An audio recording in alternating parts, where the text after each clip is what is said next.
Good morning and good evening, depend where are you, and the peace of Christ with all of us. Today our topic is about something very important, but it's something kind of comedy. For sure, the purpose of our program is not to insult, but we cannot hold ourselves from speaking about what is funny. You know, the Muslims, they speak too much about a God, and this God, he's God, what you can say. But this God, the more we learn about him, the more we die laughing.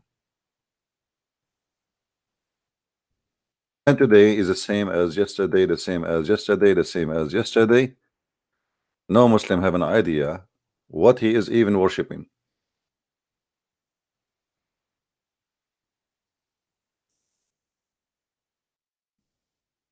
And be my witness, today is going just to be another day where Muslims have no idea. I never saw really a Muslim he knew what he is worshiping, what his religion, what is Islam. They don't know what is even Muhammad. You know, yesterday somebody said to me in Skype, why you keep saying that the name of Muhammad is Qatham when you cannot prove it? The fact it's proven, or what the Muslim says, that the mother of Muhammad, she saw a dream and she asked the grandfather of Muhammad to change the name from Qatham into uh, Muhammad. But if we look in the Quran, we will find that this is cannot be true.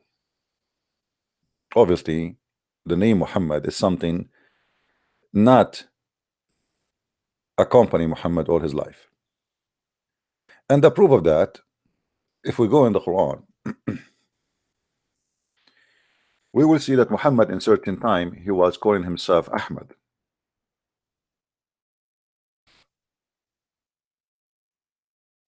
Chapter 61, verse number 6. At this point of his life, Muhammad was not using the name Muhammad, but he was using the name Ahmad, as we see in the screen. And you know, names are differently written, they cannot be the same. They might be close by the meaning, yes, but it is different name. So why Muhammad in the Quran? Here he called himself Ahmad, because simply this is not a name. You know, when you have a title, you can use whatever word attached to it. You know what I mean? Are you getting my point? When your name is not a name, it's a title, any title close to it, it's possible name for you. uh, like, you know, like when you say Santa Claus, it's like a nickname, and in every country have different name for it. In French they say Baba Noel, in English they say Santa Claus, and different, you know, every country have different name, depend on the language. Now here we have the same language, the same man, but yet he called himself Ahmad. Why? Because simply this is not his name. It's the same when you know, in the Bible we have God, you know, is called Elohim, God is called Jehovah, God is called Yahweh, uh, God, they have many titles. Those are not really names, and because they are not really names, then whatever close to it can be fine. Muhammad in the hadith, he said,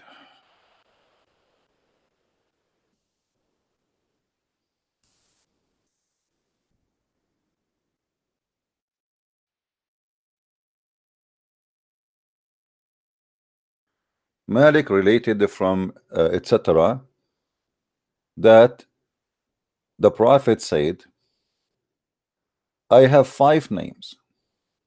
I am Muhammad, I am Ahmad, I am Al-Mahi, I am Al-Hashir, I am Al-Aqib. But all of those are not names, those are titles, if you notice with me. Why he is Muhammad and he is Ahmad? It can't be both. I mean, what do you mean you are Muhammad and you are Ahmad? Obviously, those are names Muhammad he chose him for himself. Muhammad he chose those names for himself to be his title. They are not his names. And Muhammad he chose Muhammad as favorite name because Muhammad means the praised one, which mean God. So Muhammad he would prefer this name above all other names because this is the one making God equal to God. If you read with me here, I am Muhammad, I am Ahmad, which is very close, and then he say I am Al-Mahi.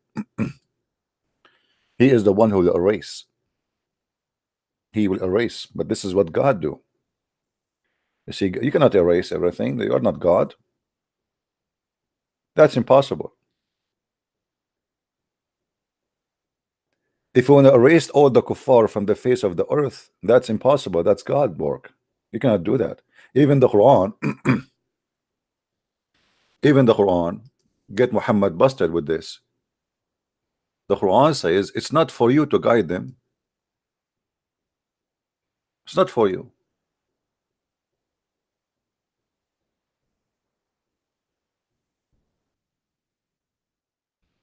So Muhammad here, when he said that he is the eraser, he's lying.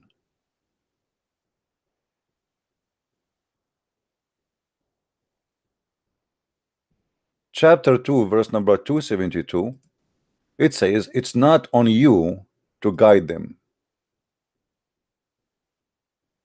It's not required of thee, O Muhammad, to set them on the right path.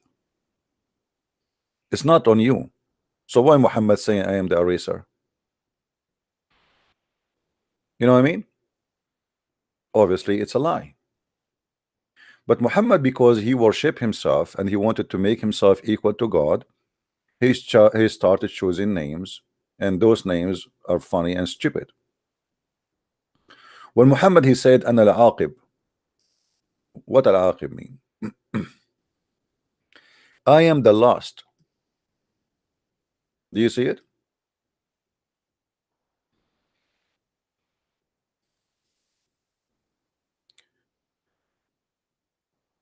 Muhammad is the last. How that can be? Isn't it obvious that Muhammad he is making himself equal to God? Muhammad is dead now. How he can be the last? If the Muslim they will say that he is the last prophet, even that idea is stupid, because the Quran confirm that Jesus will come back, and the Hadith confirm that. So he cannot be the last. As long as Jesus is coming back, and the Muslim believe that Jesus is a prophet, then how Muhammad can be the last? Again, Muhammad getting busted. But as usual, Muhammad he tried to level himself to be equal to God. And this is why Muhammad he made obedience of God is about being obedience to him. However, today our topic is not really about this, but just I wanted to make introduction for those who do not know what we do here. The Quran is full of stories,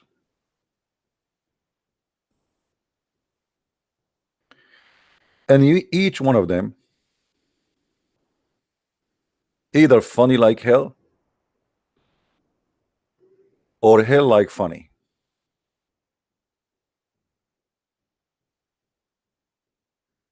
And my Skype is open, and I challenge any Muslim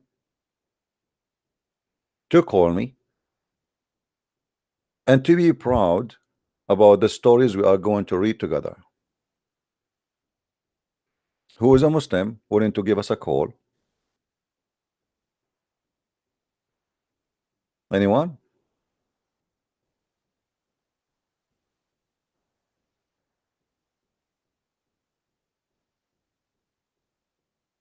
Nobody?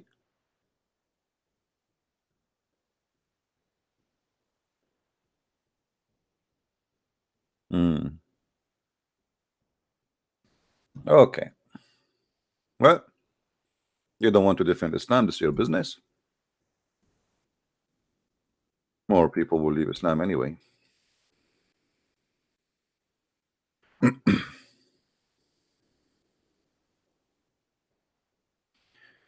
The Muslims, they say that the Arab, when they met with Muhammad and he recited Quran for them, they were astonished. Now, the history of Islam, the Quran itself, proved that this is a big fat lie. As an example, chapter 2, verse number 39, it says the following.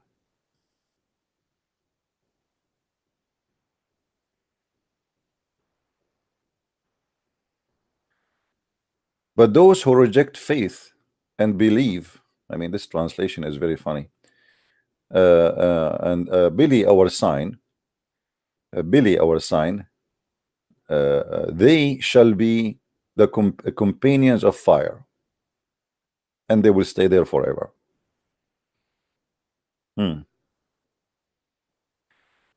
Why they are doing bullying to the Quran if the Quran is amazing?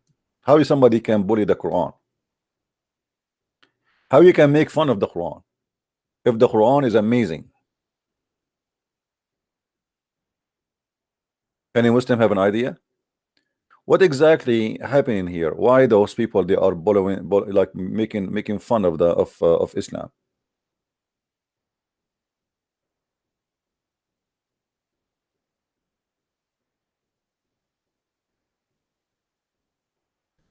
The Muslim they continue with their fictions, saying to us that the Prophet of Allah or Allah, he challenged the Arab in his time, and he said to them, well, can you make something like this? It's very funny to say that because the Arab, they were saying to him, your Quran, as we saw in the verse before it, your Quran is stupid, and then you say to them, make Quran like the stupid one I have. It's like saying to me, can you be stupid like me?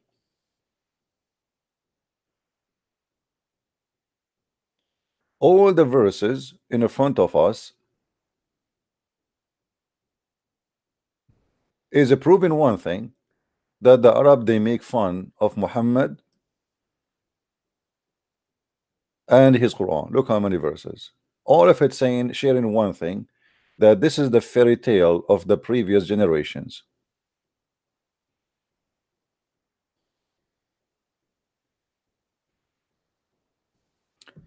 Such a sign, such a thing, which the Quran have been promised to us and our father before. They are nothing but the tales of the ancients. Do you see it? Nobody was amazed with the Quran. Nobody was astonished. Everybody was laughing, and they said to him, this is fairy tales, we heard it before you. And Muhammad, he could not prove them wrong. And then the drama continue.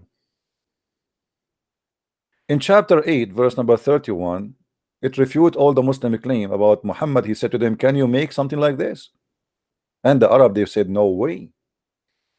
But look what the Quran is saying, getting all the Abdul busted.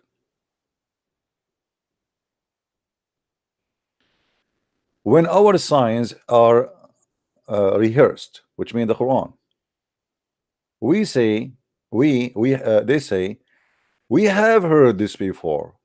If we wished, we could say words like this. These are nothing but the tales of the ancient. Do you see it?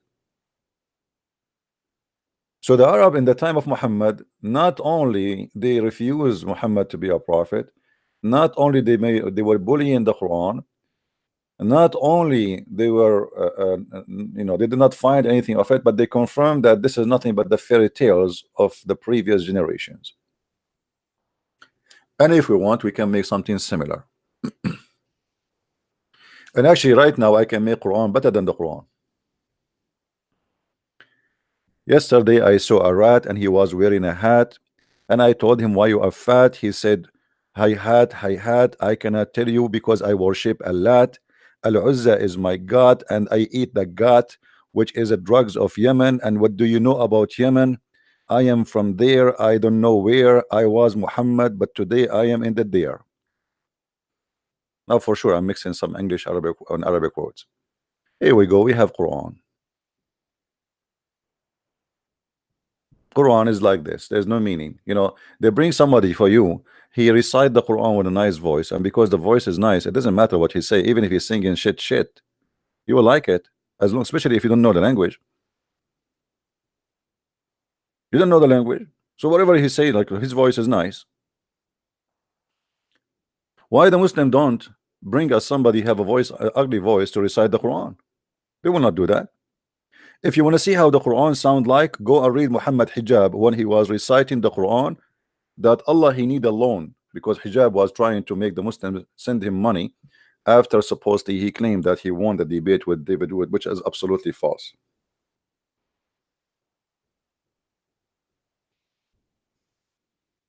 I wish I can play for you with his voice reciting the Quran. The video is there actually. I made a video about it. It was disgusting. Chapter 2, verse number 245. This is what Hijab was reciting to people so he can get 50,000 pounds a month. Somebody, he is a corner speaker, he need 50,000 pounds a month to support him. I mean, that's a good job. Who need to go and get a PhD and study and ruin his eyes and sitting in chair and doing all like studies and research? Just go speaker corner, make a debate, make a mockery for with the guy who is debating you, and then you ask people for 50,000 pounds a month. And the nurse of Hijab, she said, because we want studio. Why you want a studio? You are a speaker corner. Studio for what? What do you mean studio? Here we go. I'm doing fine. Do I need a studio? Or what I need? A computer, a table, a chair, and a microphone. What studio? Here you will notice that the scam of Islam started from the beginning. Muhammad is begging for money. Who is he? Who is he will loan to Allah a beautiful loan? Please. My God, Allah. He's out of money.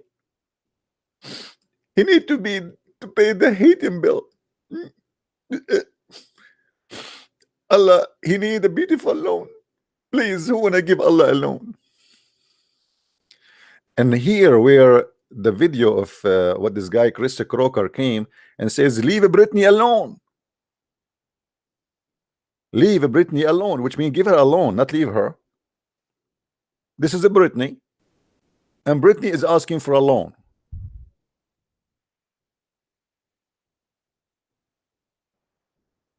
God, who created the universe, is crying for a loan. Donation, send Allah donation. Allah need a beautiful loan. Beautiful loan will take you to heaven. And now, not only that, Muhammad, he became an artistic in begging for money or creating ways to make money. So look what he said in different verse.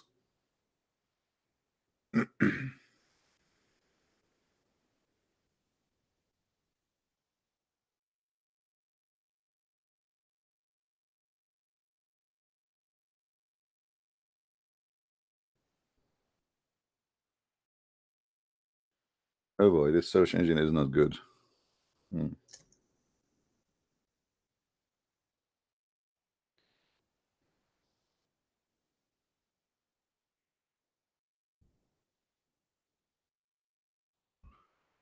All right. Look what Muhammad, how Muhammad, he always, he find a way, to make money. خذ من أموالهم صدقة. Oh, hold on.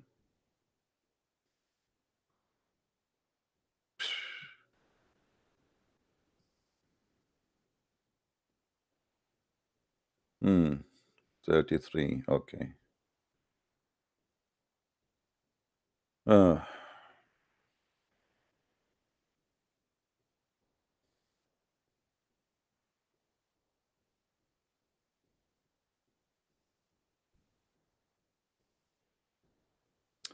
oh, who you believe.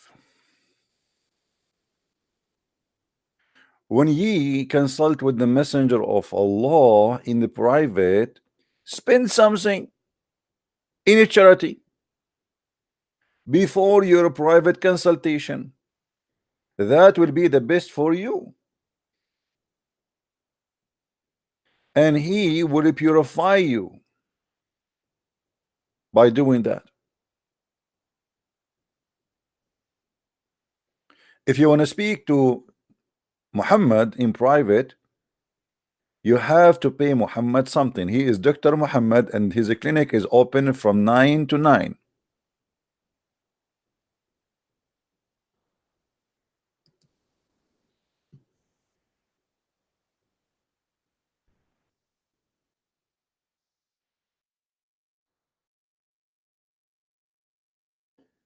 And the Quran is full of stories like that.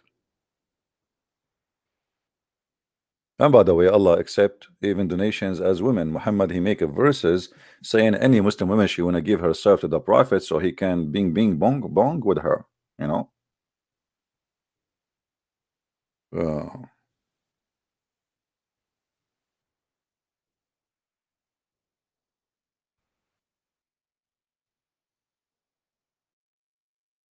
Tons of stories, and not one of them is out of a scam.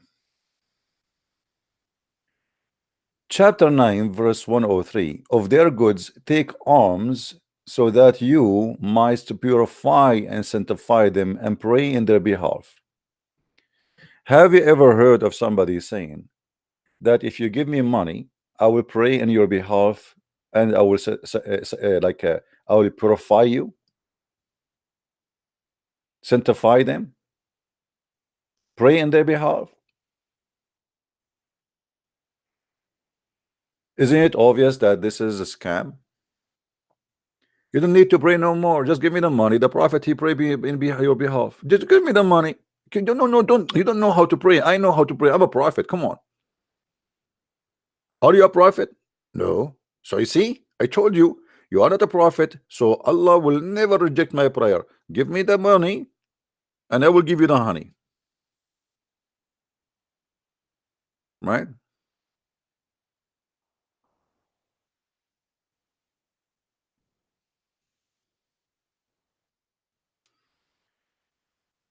And look, Muhammad, he made them feel guilty if they cannot pay him. And this is supposedly a charity. I mean, come on, Muhammad is just asking for a charity.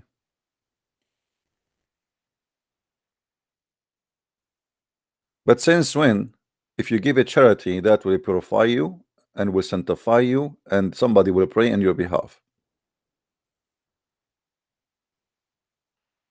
Until now, we did not have one Muslim to call us so we can really start the real tsunami.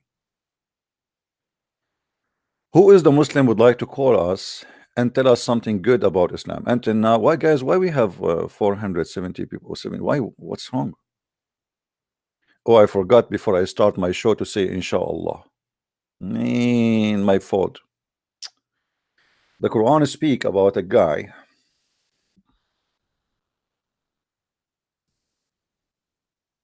who his friend or his brother, he have 99 goat and he sleep with them.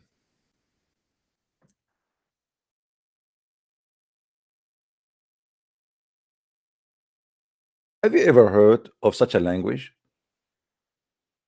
Prophets of God speaking about my wife and your wife, and they call them goats.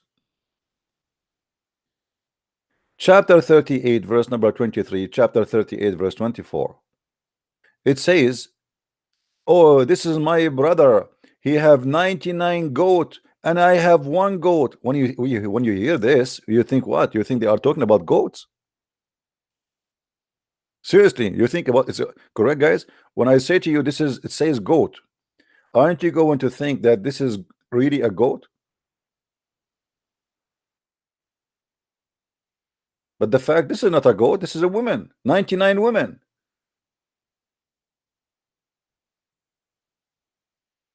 How the Quran is calling the wives goats?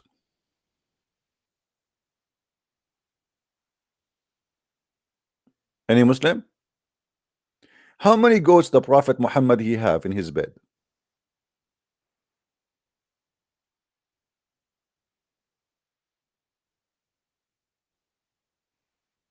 Hmm? What goat? I mean, the God of the Quran, he could not find a better word for a wife.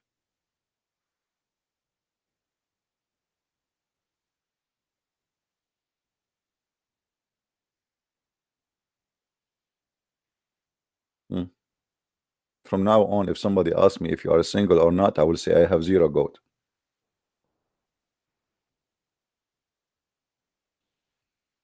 Any Muslim would like to call us?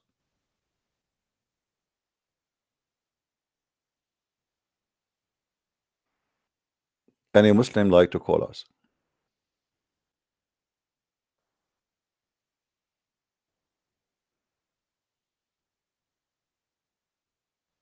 Hello? I turn my head up and down. I turn it, turn it, turn it, turn it, turn it around, and all what I can see, a bunch of goats around me. Da-da-da. Goats? I mean, at least make it a cow. Hmm. So now, if somebody is married, his mother-in-law is the mother of the goats. How I'm going to call my wife now? Meh.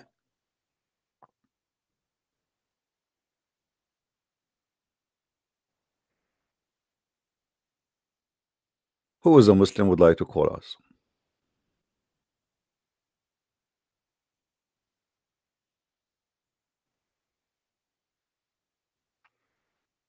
Any Muslim would like to call us? Until now, not even one text in Skype. Look, Skype is dead. I don't know what happened. Ah, this is a cartoon time. Hmm. I, I was surprising. I mean, now I know.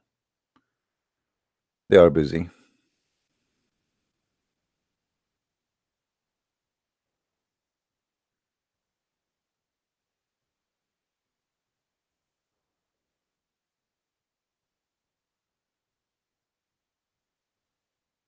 Any Abdul?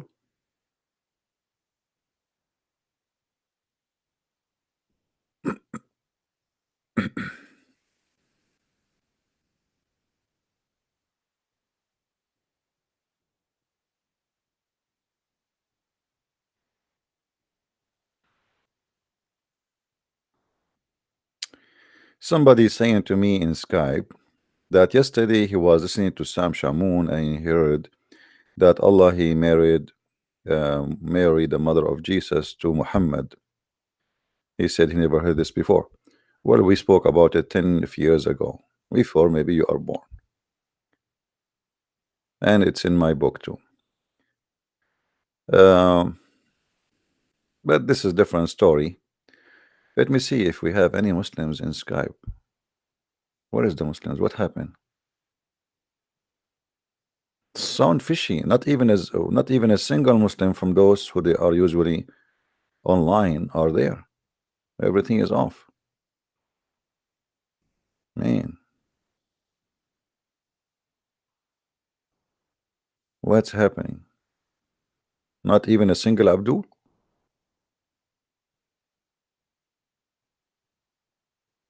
No, I don't see anyone. Hold on, we found somebody.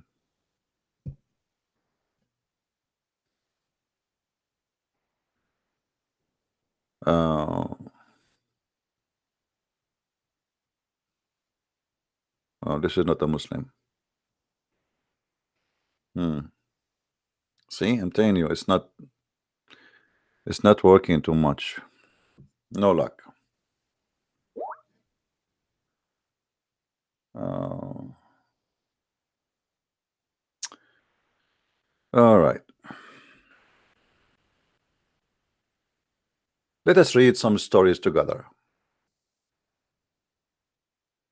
You know, when you learn from Muslims about Islam, they start saying to you that the Quran is telling us stories nobody heard before.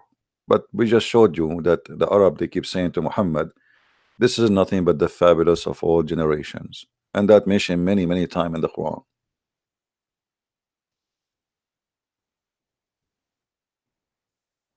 But the Quran is full of stories which is very stupid. And I'm saying literally stupid. And nobody can defend those stories. And even the Muslims cannot explain those stories. As an example,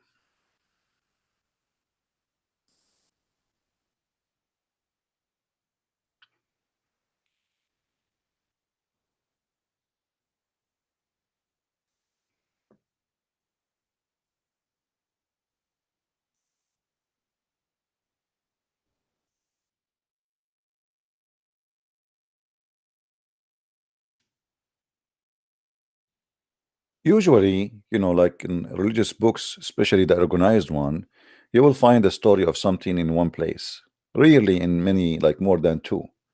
It's organized. As an example, like if you want to learn about how God created the world in a simple way, you go to the book of Genesis. Other books, they might quote from the book of Genesis, but they don't repeat the same story. The Quran is a different story. The Quran is just a repeat and nothing there. But if you read chapter 18,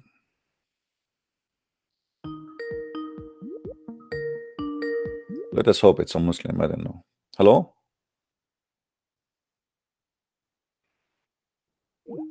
Okay, he hang up. If we go to chapter 18 in the Quran, we will find a very funny story.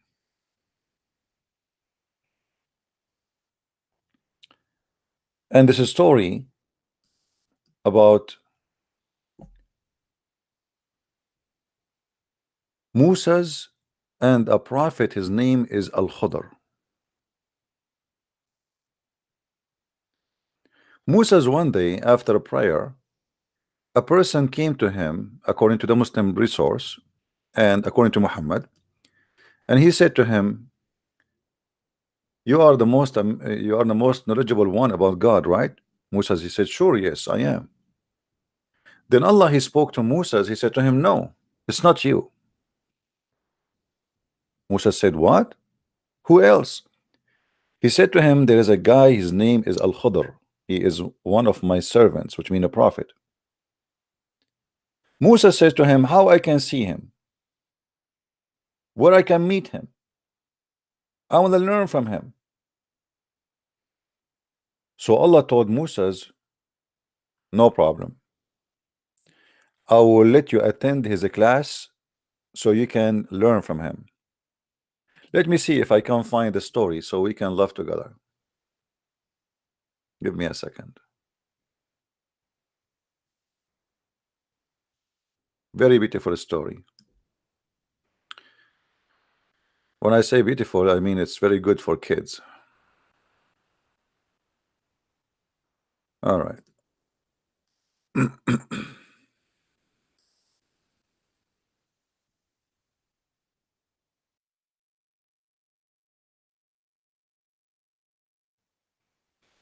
All right. Look, like here we found something. That's good.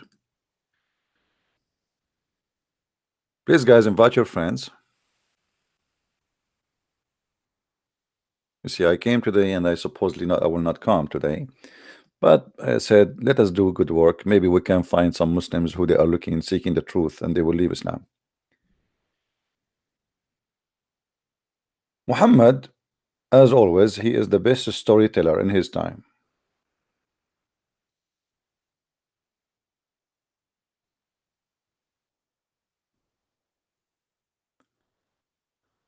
Let us see.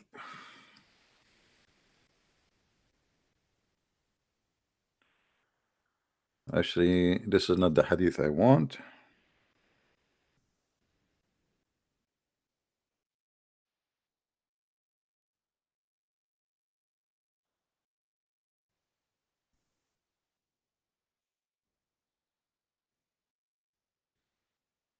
Let's try something else.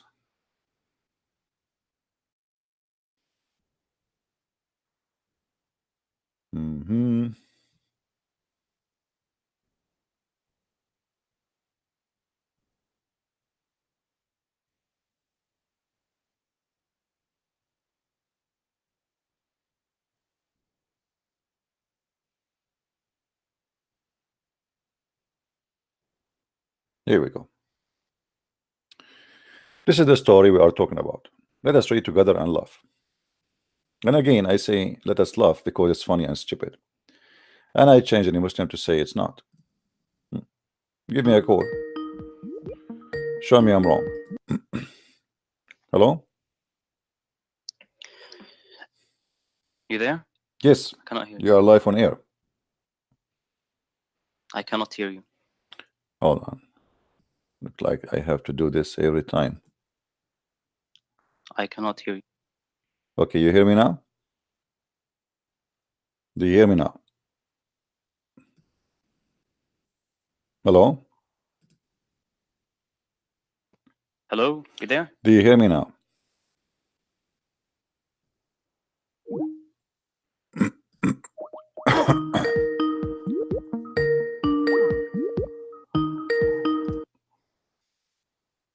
All right, do you hear me now? Hear me? Yes. All right. How I can help you, my friend? You are live on air. Yes. Did you know that if you worship other gods beside the God of Jesus, whom Jesus called him the only true God, you will go to hell? Do you know that or not? Let me ask you. Do you know that Jesus is the one who created the children of Adam? He did? Yeah. What do you think? So you mean Jesus created human beings? Well, this is what I'm saying. Isn't it God who created human beings? Well, this is what I'm saying. He's God. But isn't Jesus a human? Well, you tell me how Jesus is a human, but yet he can create a human.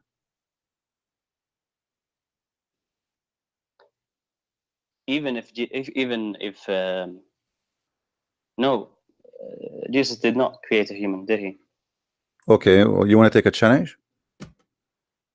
You wanna tell me where Jesus created a human? But you want to take a challenge? Challenge for what? If Jesus, he is the one who created a human, you will accept him to be God? No, I think there's more things about being Yeah, God. you see, but you are the one who said to me, worship God beside God. I mean, we are worshiping only one God, my friend. And if we can prove that Jesus created mankind, that means Jesus is God. No, I think there's a. Okay, according to your religion, hold on.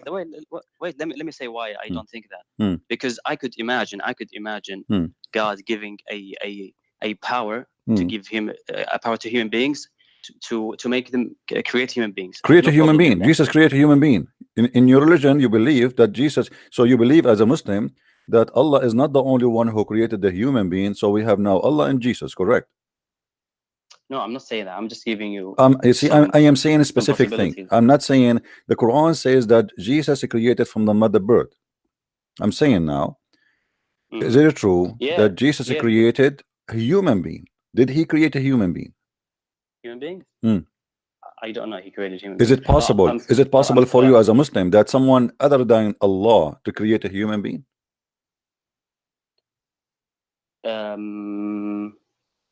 If God gives a human being the power to create human beings, I don't see a problem with that. It doesn't make that person a God. If God he gave a human being ability to create a human being, so now we have two person creating a human being. We have God and we have Allah. So this is mean that the human being kind is not created by Allah only, created by someone else too. That's what you are saying now. No. You're saying one person, or you're saying mankind? I am no, making mankind. I am making it simple. If there is someone else beside Allah creating a human being, is that would destroy all of Islam is about and all what people believe, that there is one God? No, I don't know. I don't know if God would give a human being, as you're saying, Jesus, to create human beings. But this is mean all the stories of Muhammad is a lie. You know, if you Muslim, my friend, why you are afraid? Why you are afraid? I'm asking you a very simple question. According to your religion, is it possible there is someone else created a human being? Either you say yes or you say no. I don't know. That's why I'm. Don't tell me I don't know. A second ago you were lecturing me about worshiping God. Don't worship God beside God. Do you know you will go to hell if you don't worship God beside God? So this is the only thing you know about religion. You know only not to worship any God beside God. But when I ask you if Allah is the only creator for mankind, you don't know have an answer. According to your religion, according to your religion, if there is someone beside Allah created a human being. It doesn't matter actually. No, it does matter for me. It does matter. It's not up to you. It's not up to you, because we are trying to find if Jesus is God or not. So it does matter. Do you know what God is? You do not know what your God is. You do not know. Do you know? Look, I know that I know God. What is God? The one who I know God who is the creator of the heavens and the earth. Thank you very much. Okay, is your God the one who created everything in heaven, everything in earth, including a human being? Yes or no?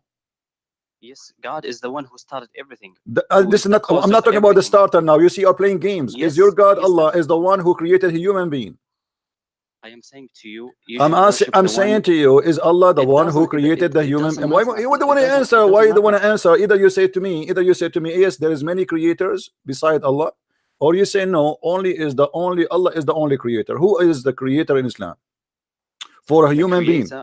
The definition of the creator of God is the one who caused everything to begin to exist. That's who God is. Is that the God who you worship, but still no. First of all, your God cannot create anything. I can prove it easy. Your God said to Muhammad, read it 3 times, and still Muhammad cannot read.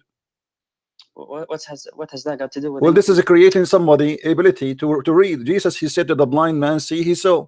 Jesus said to the man, he cannot walk, he walked. Allah, he said to Muhammad 3 times, read, he cannot read. Are you saying that a person, if he has miracles to do something, that makes him God? Here we go. You are the one who said to me he is the creator, but at the same time you are confirming that your God cannot make miracles. No, miracles does not. So why he was not able? What do you mean miracle cannot make a person his God? Isn't it the Quran says that only Allah can do this and this and this and this? The Quran, my friend, look like you do not know your religion. You are a person who is trying to give it a shot. Is that the case? No, is that the case? Now I'm asking you, be honest. Is that the case? What? Do you know what the Quran says about creating? Isn't it the Quran says that only Allah who is the one who can create? Only Allah who can create. I think we're moving from the point. We are not moving from the point. You see, you are scared. Yes. You see, because you know I am a Christian prince, so you are scared to say anything. You are terrified. You know when a Christian prince he asks something, there is something going to follow, and you are terrified to say yes or no. So I'm asking you, according to your cult, the one called Islam, there is any other God beside Allah created a human being? I don't know. If God gives a person the ability. Stop telling me God gave the ability. What does have to do with give ability? Hold on. That's why I'm not. There is no proof. There is no proof that your God can give anything to anyone. I'm asking you, according to your religion. Yes. If there is any other one beside Allah, he can create a human being. Either you say yes or you say no. Well, I don't know. Then I don't know. But I think no, you need to know. You need to know. You are being a liar because the Quran. Let me get you busted from the Quran. Isn't it the Quran? It says that it is He who created you. It is He who made you. It is He gathered you. It is He. I mean, the Quran, all of it, full of it. So suddenly you say to me, you don't know. Are you sure you don't know? Okay, God. created everything from nothing. That's who God is. All right. So no, your God did not create everything from nothing. This is a lie. This is a lie. This is a lie. When your God Allah created Adam, hold on. When your God Allah created Adam, did He created him from nothing? Why are you talking about the Quran now? We are talking about God. You call me to ask me about God. You call me to ask me about God. Let us see who is God. Your God, did He created Adam from nothing, or He created him from mud? From nothing, and from nothing the mud, and then create Adam. But He created Adam specifically from mud. Yes. Okay. Who else can create? Who else can create a human being from mud? Why are you going to this? Because I want to know. I want to know who is your God. No, do you worship only one person? Only you Muslim worship one creator, or you worship many creators? How many creators there is in your religion? I began talking to you about that you worship other gods besides the God of Jesus. You know the God of Jesus, the only true God. Jesus called him that in the Bible. The God of Jesus, the God of Jesus. You see, the one you speak, the God of Jesus. Jesus speaking about his Father. Yes, he called him his God. Okay, but Jesus, he said, because he is, you know, the Christian believe that we have a Trinity, and the Son is 100% man, 100% God. So the man Jesus, he is saying to them that it is not me who is speaking to you, it's God in me. This is your God. And this is why he said that the sky and the earth will go, but my words will not. This is why he said, I am the Alpha, I am the Omega, I am the beginning, I am the end. This is why he said, before Abraham I am. So he was saying to them, Jesus, the man in front of you, his existence have nothing to do with the existence of me as God, because before Abraham I am. And this is what I'm saying to you. Who is the one who created, who is the one who created Adam and his children? Wait. Who is the one who created Adam and his children? Wait. Jesus said in the Bible, I am going to my Father and your Father, my God and your God. So there is two gods. They cannot be one God. No, my friend. But he said, but in the same time, you see, you cannot quote the Bible without quoting the rest. They asked him, why you don't show us the Father? He said, I am with you all this time. You did not know me. The one who saw me, he saw the Father. The one who saw me, he saw the Father. This is the Father you are talking about. So I and the Father, and he said, and I and the Father is one. So you don't quote a verse and you don't quote the other verses, because it's a book. It's not just a sentence. I can take for you a verse from the Quran, and I can misquote it, and I say, here we go. Muhammad, he said, La ilaha, la ilaha. Okay, la ilaha, there's no God. That means Muhammad is a kafir, he's an atheist. That's what you always do with the Quran. You quote one verse and leave the other. That's a lie. Prove me wrong. Get me busted. Go ahead. Okay. You've said 2 days ago that you've said that the Quran says that Jews and Christians will go to heaven. Right. And you leave all the other verses where it says Christians will say and no, I did not leave them. I did not leave them. Well, yeah, you did. No. You said the Quran says Christians are going to heaven based on that. I'm asking you, is it true that the Quran says that the Christians and the Jews and the Sabi and they will go to heaven? Yes or no? The Muslim refused to answer. I did not say the other verse that doesn't say that. We did not even spoke about the other verses. Here we go, a verse in the front of us that says that those who they believe today, and those who they are believing as Nasara, and those who they are Sabi'in. Wait, you lied. It does not say today. Okay, let us read together. إن الذين آمنوا والذين هادوا والنصارى والصابئين ومن آمن بالله ومن آمن whoever believe. This is about the present. Muhammad is speaking to people around him. Was Muhammad speaking to the dead, or he's speaking to the one who's alive? Read it again. Read it with me. Those who believe in the Quran, yes, and those who follow the Jewish scriptures, and the Christians and the Sabian, and any who believe in Allah and the last day and work righteousness shall have their reward with their Lord. This is speaking about in the present. Muhammad is speaking to people in front of him. So show me the past tense. Is there any past tense here? Good. Okay, and now based on the verse that you have read, only the verse. I'm not going to talk about anything else. Only on the verse. It says, whoever believes in Allah. Do you believe in Allah, Christian Prince? But first of all, it doesn't say believe in. First of all, hold on. No. You see, hold on. No. You just let me teach you. You see, you do not know even how to read like your prophet. Listen, it says it clearly. And those who follow the Jewish Christians, he's counting believers. What kind of believers they are? Those who believe in the Quran, they are independent. It's different than those who believe in the Jewish scriptures, correct? Go to the other verse. Okay, I'm showing it in the screen. I'm showing it in the screen. And the Christians and the Sabian. And by the way, the Sabian don't believe in Allah. And the Christian don't believe in Allah. And the Jews don't believe in Allah. Continue. And any.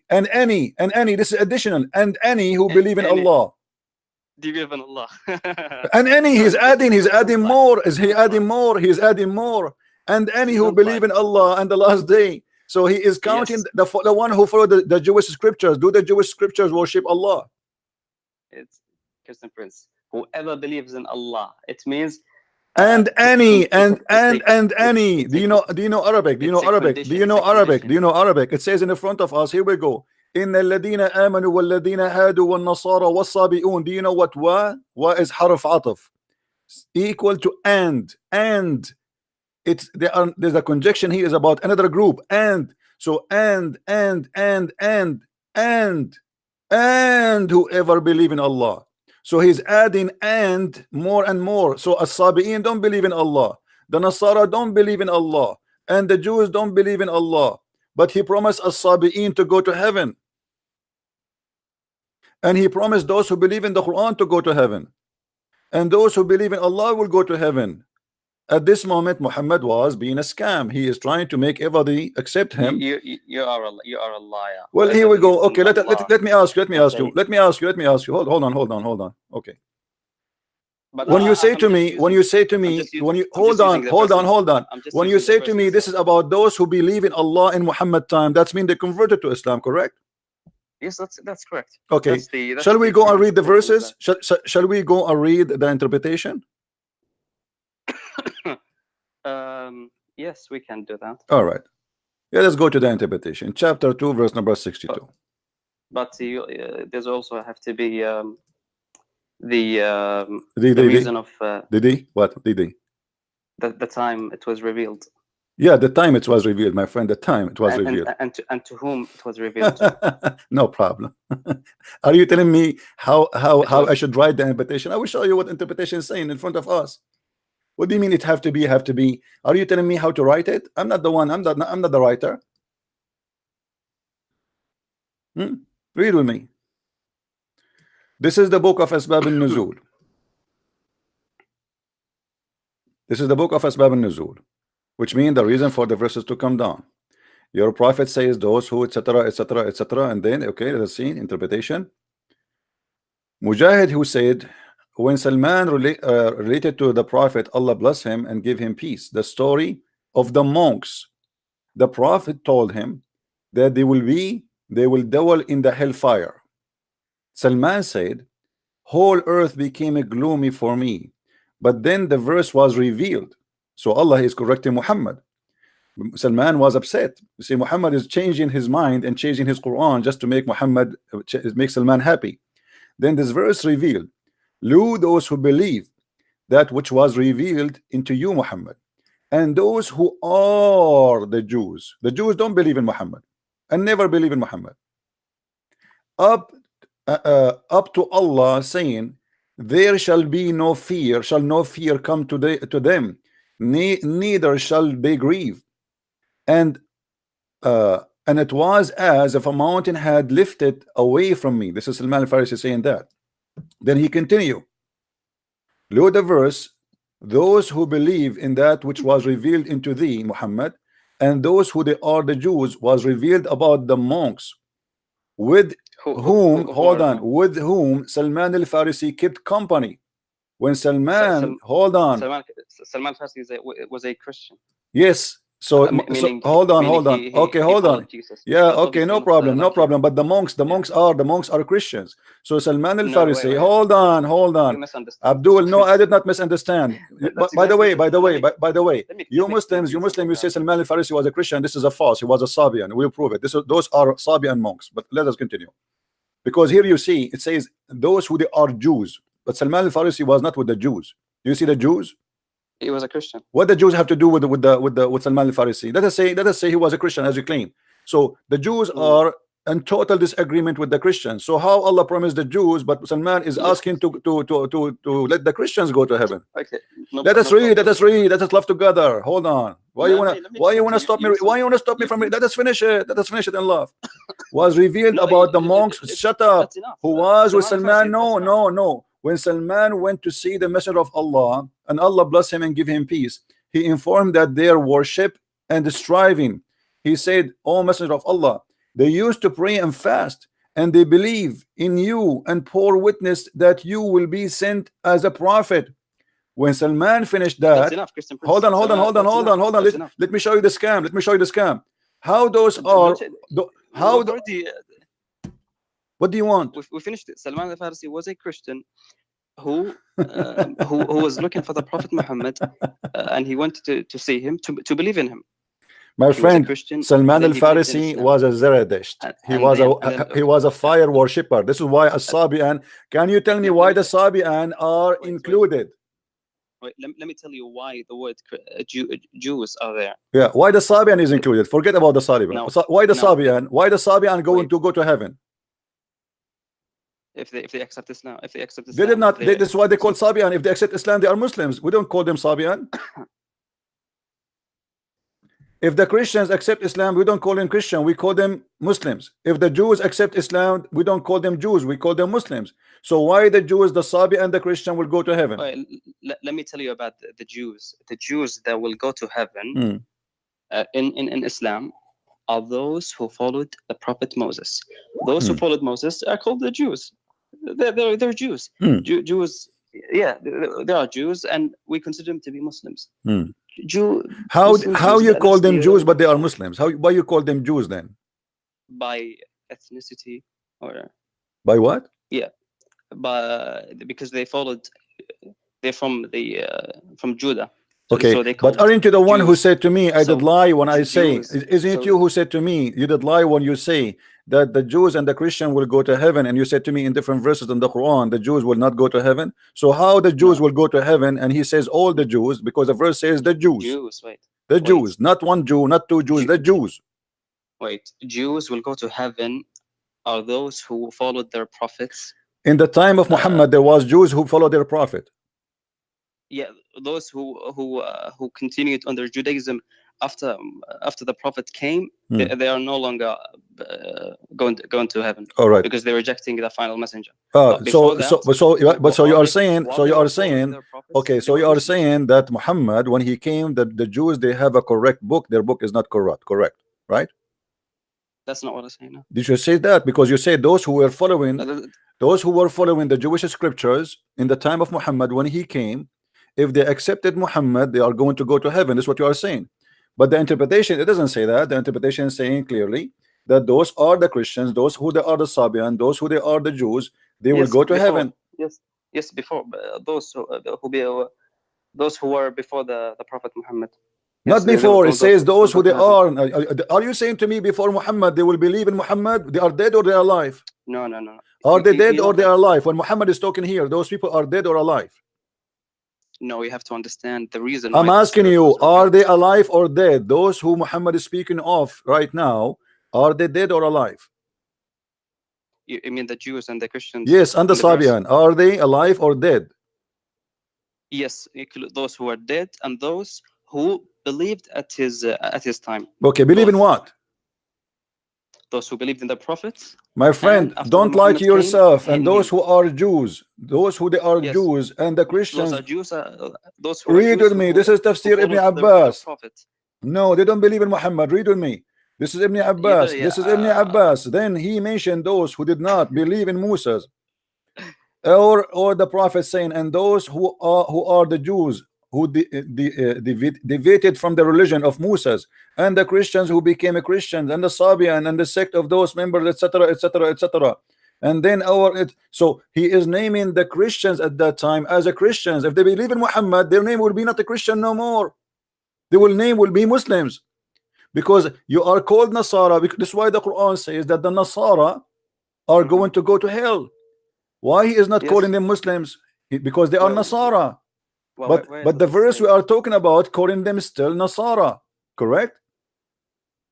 Wait, where does it say in the Quran that today the Christians are called Nasara? The whole Quran, the Quran never call us any name except Nasara. What's wrong with you? No, it calls you the people of the book.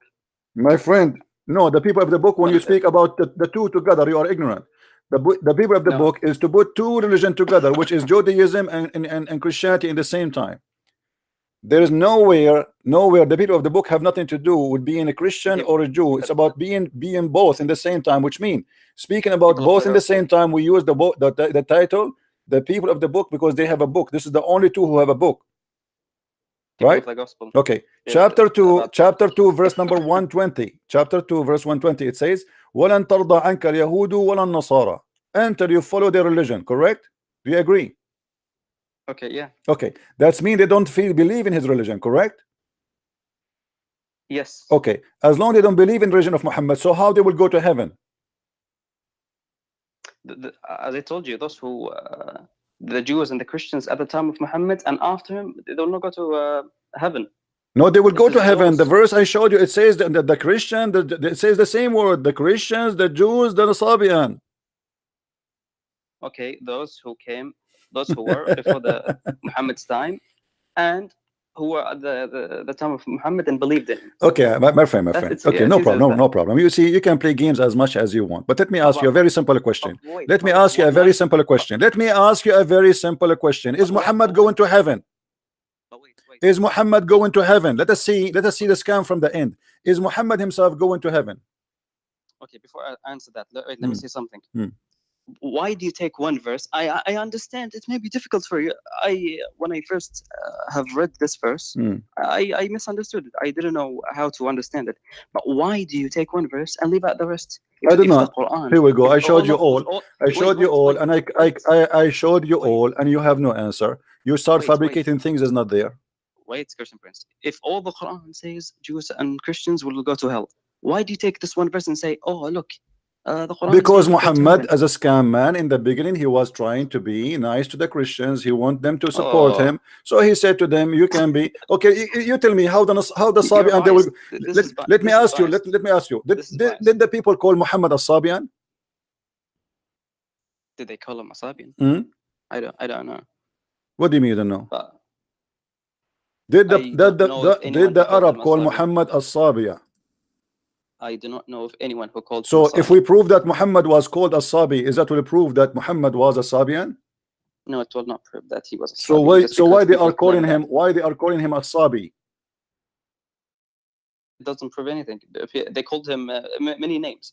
They called him a no. Why? But he agreed with it. He agreed with it. He didn't say no. He did not say don't call me a Sabian. So why they called him a Sabian? You see, if you call me a Sabian and I'm not a Sabian, I will say to you, don't call me that. It's irrelevant. Okay. So why Muhammad was called a Sabian? No, it's relevant. It is. So when Muhammad he was called a Sabian, they called him Sabian for what reason? I don't know if that story. So here we go. The story in front of us. I will not read with me. No, I don't care if you will not or not. Here we go. The men of Muhammad, they were looking for water. They saw a woman. They said to her, let us take you to our messenger. She said to him, read with me carefully. Look, that's not my method. So when he come to Mecca, someone said to him, you have become a Sabian. He said, no, I became a Muslim. Why the people they were thinking that the Sabian and the Muslims are the same? I don't know. That's why I'm not gonna comment. Okay, if I show you another hadith where it says Muhammad, he was called Sabian, he did not even reject that. I'm not gonna comment. No, you will not comment anyway. So Muhammad at that moment he was considered himself a Sabian. When he did not work with him with the Sabian, so he starts saying he's a Christian. When he did not work with the Christian, he starts saying I am a Jew. So Muhammad he changed, he changed from place to place to place because he is a false man. That's your bias, Christian Prince. This is not my bias, my friend. Here we go. Let me ask you a question. Muhammad was following the scriptures of the Jews and the Christians, or following the Quran?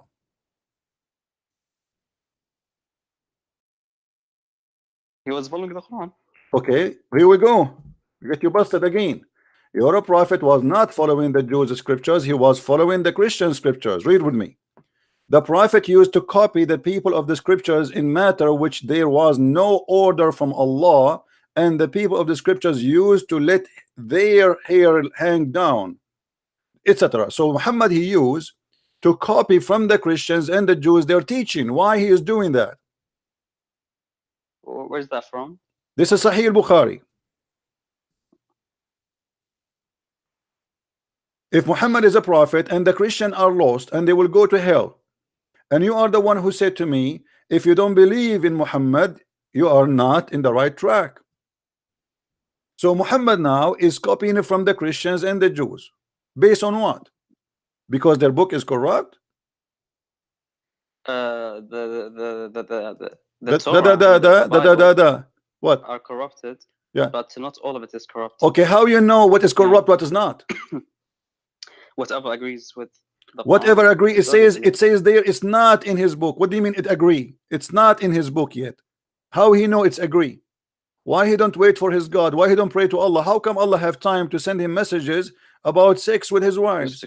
Allah have time to tell him about the flying carpet. Allah have time to send him a message about the birds. Allah have time to tell him about all the fairy tale story. But when Muhammad he need a serious matter about religion, he have to copy from the Christians and the Jews. Why?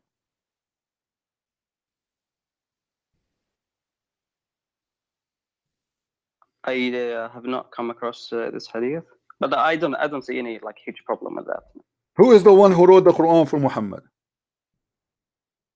Who wrote the Quran on paper? Who? Are you talking about who wrote the Quran on paper? Who wrote the Quran for Muhammad? Yes. Oh, his companions. Let me get you busted again, my friend. You're trying to disprove something that is already agreed Here we go. Let us see. It's in front of you. This is Sahih Bukhari. There was a Christian who embraced Islam and read Surah Al-Baqarah and Al-Imran. He used to write the revelation for the prophet. Do you see it, my friend? Okay, okay, he's what? He is a Christian, right? He converted to Islam, so he's a Muslim. Okay, well, hold on, the disaster is coming. And then it says, after he was writing for Muhammad, later on he returned to Christianity, and again he used to say, look what, look, Muhammad knows nothing but what I have written for him. Do you see it? Okay. Okay. So who was the one making Quran? The one who was Muslim. The one who was written Quran. Who is the one who is making Quran? The Quran is written by a Christian guy, and Muhammad have no idea what this guy is writing. Whatever this guy he write, Muhammad agree with it. Wait. Are you saying the Quran, all of it is authored by this man? My friend, let us say only 30%. Let us say, because the chapter Al-Baqarah alone is the biggest chapter in the Quran, correct? Look, that's the chapter of Al-Baqarah alone is the biggest chapter in the Quran, correct or no? Yeah. And Umran is a huge too. So now here it's mentioned that he at least he did two, at least. So he was the one making Quran for Muhammad, and he is witnessing that Muhammad he know nothing of what is written there. I am the one who wrote it, and as I wish.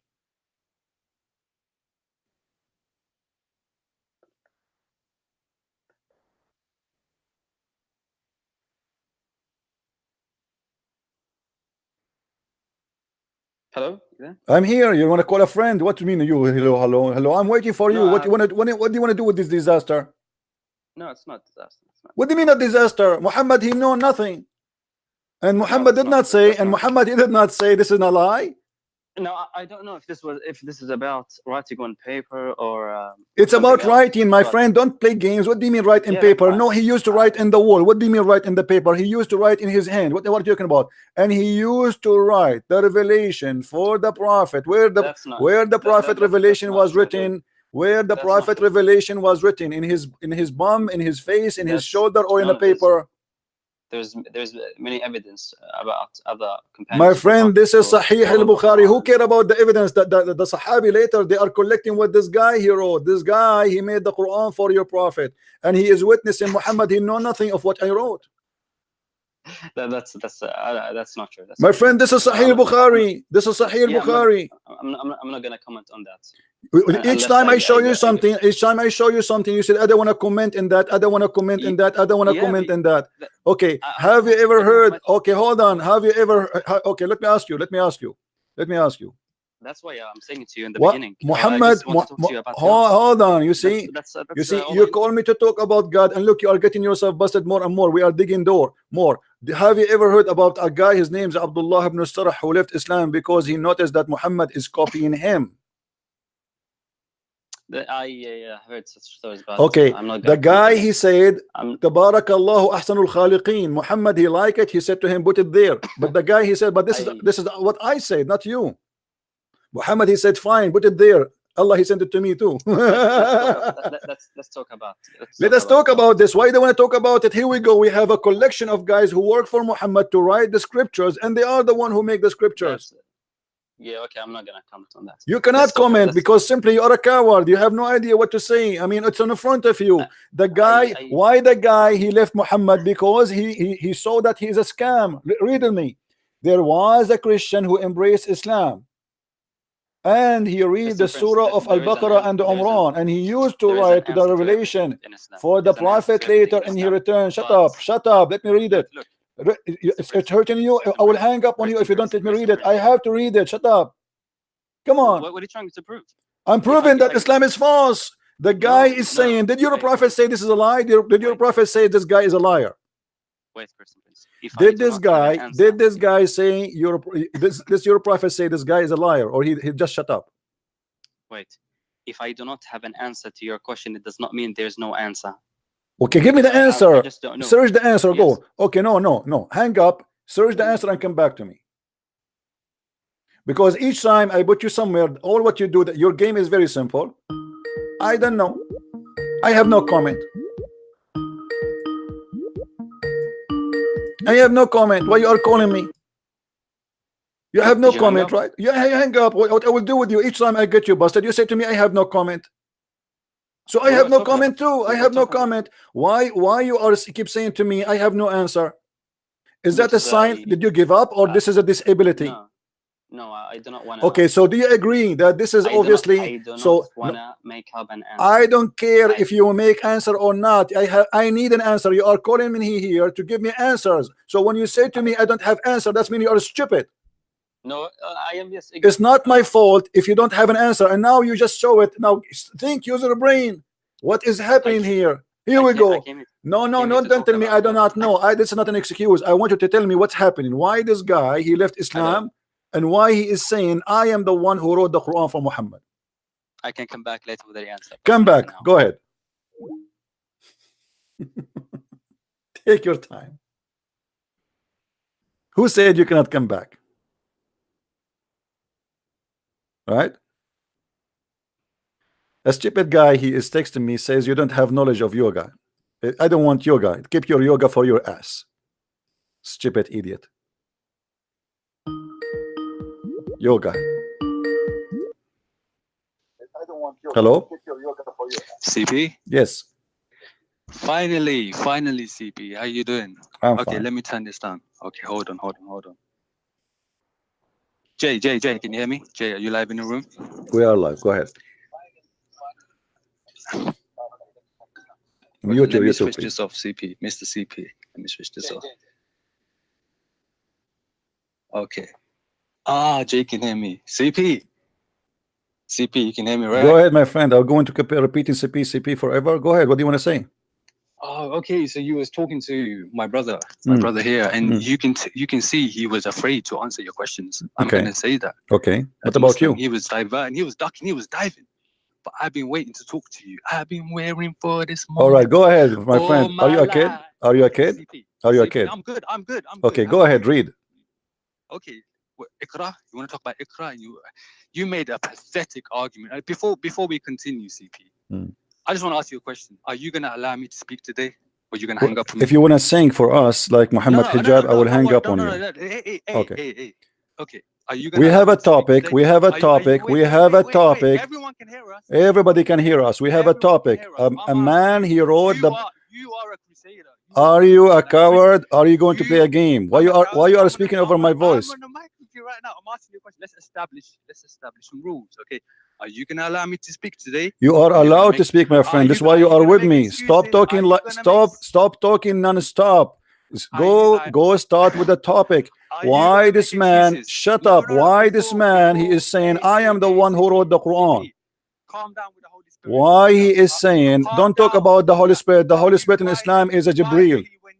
When you've met your match, are you finally gonna man up and allow me to speak today? Or are you gonna go around? You will not answer. You see, it's not about letting you speak. You will not answer. Why? Okay, then go ahead. Here we go. The hadith. Shut up. The hadith is in the front of us. Go ahead and read it. Read it. Go ahead. Read the hadith.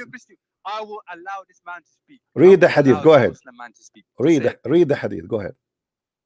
Would you read the hadith? Read the hadith in front of us. We have a topic. We have a topic. Go ahead. Hey, CP, just tell the room I'm not gonna hang up on this. Abdul, read the hadith. We have so many topics. Read the hadith. Yes, we finish this one. We go to the second topic. No problem. We have a topic. We finish it. We go to the second topic. Go ahead. Read the hadith. Okay, control freak. Okay, sir. Okay, what's the topic? You tell me. A man, he is a Christian converted to Islam. He is the one who wrote the Quran. What do you say about that? Okay, so there's a Christian man who's a scribe, is what you're saying, right? The hadith in front of you. Read it.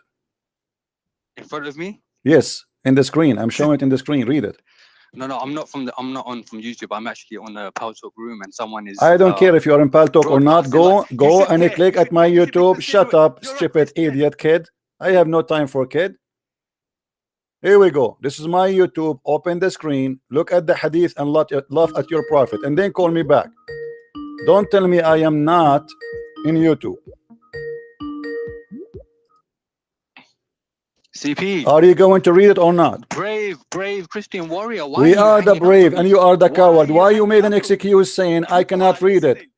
I gave you the link. Yes, everybody is laughing at you. Everybody laughing at you. You don't dare to read it. Go ahead, read it.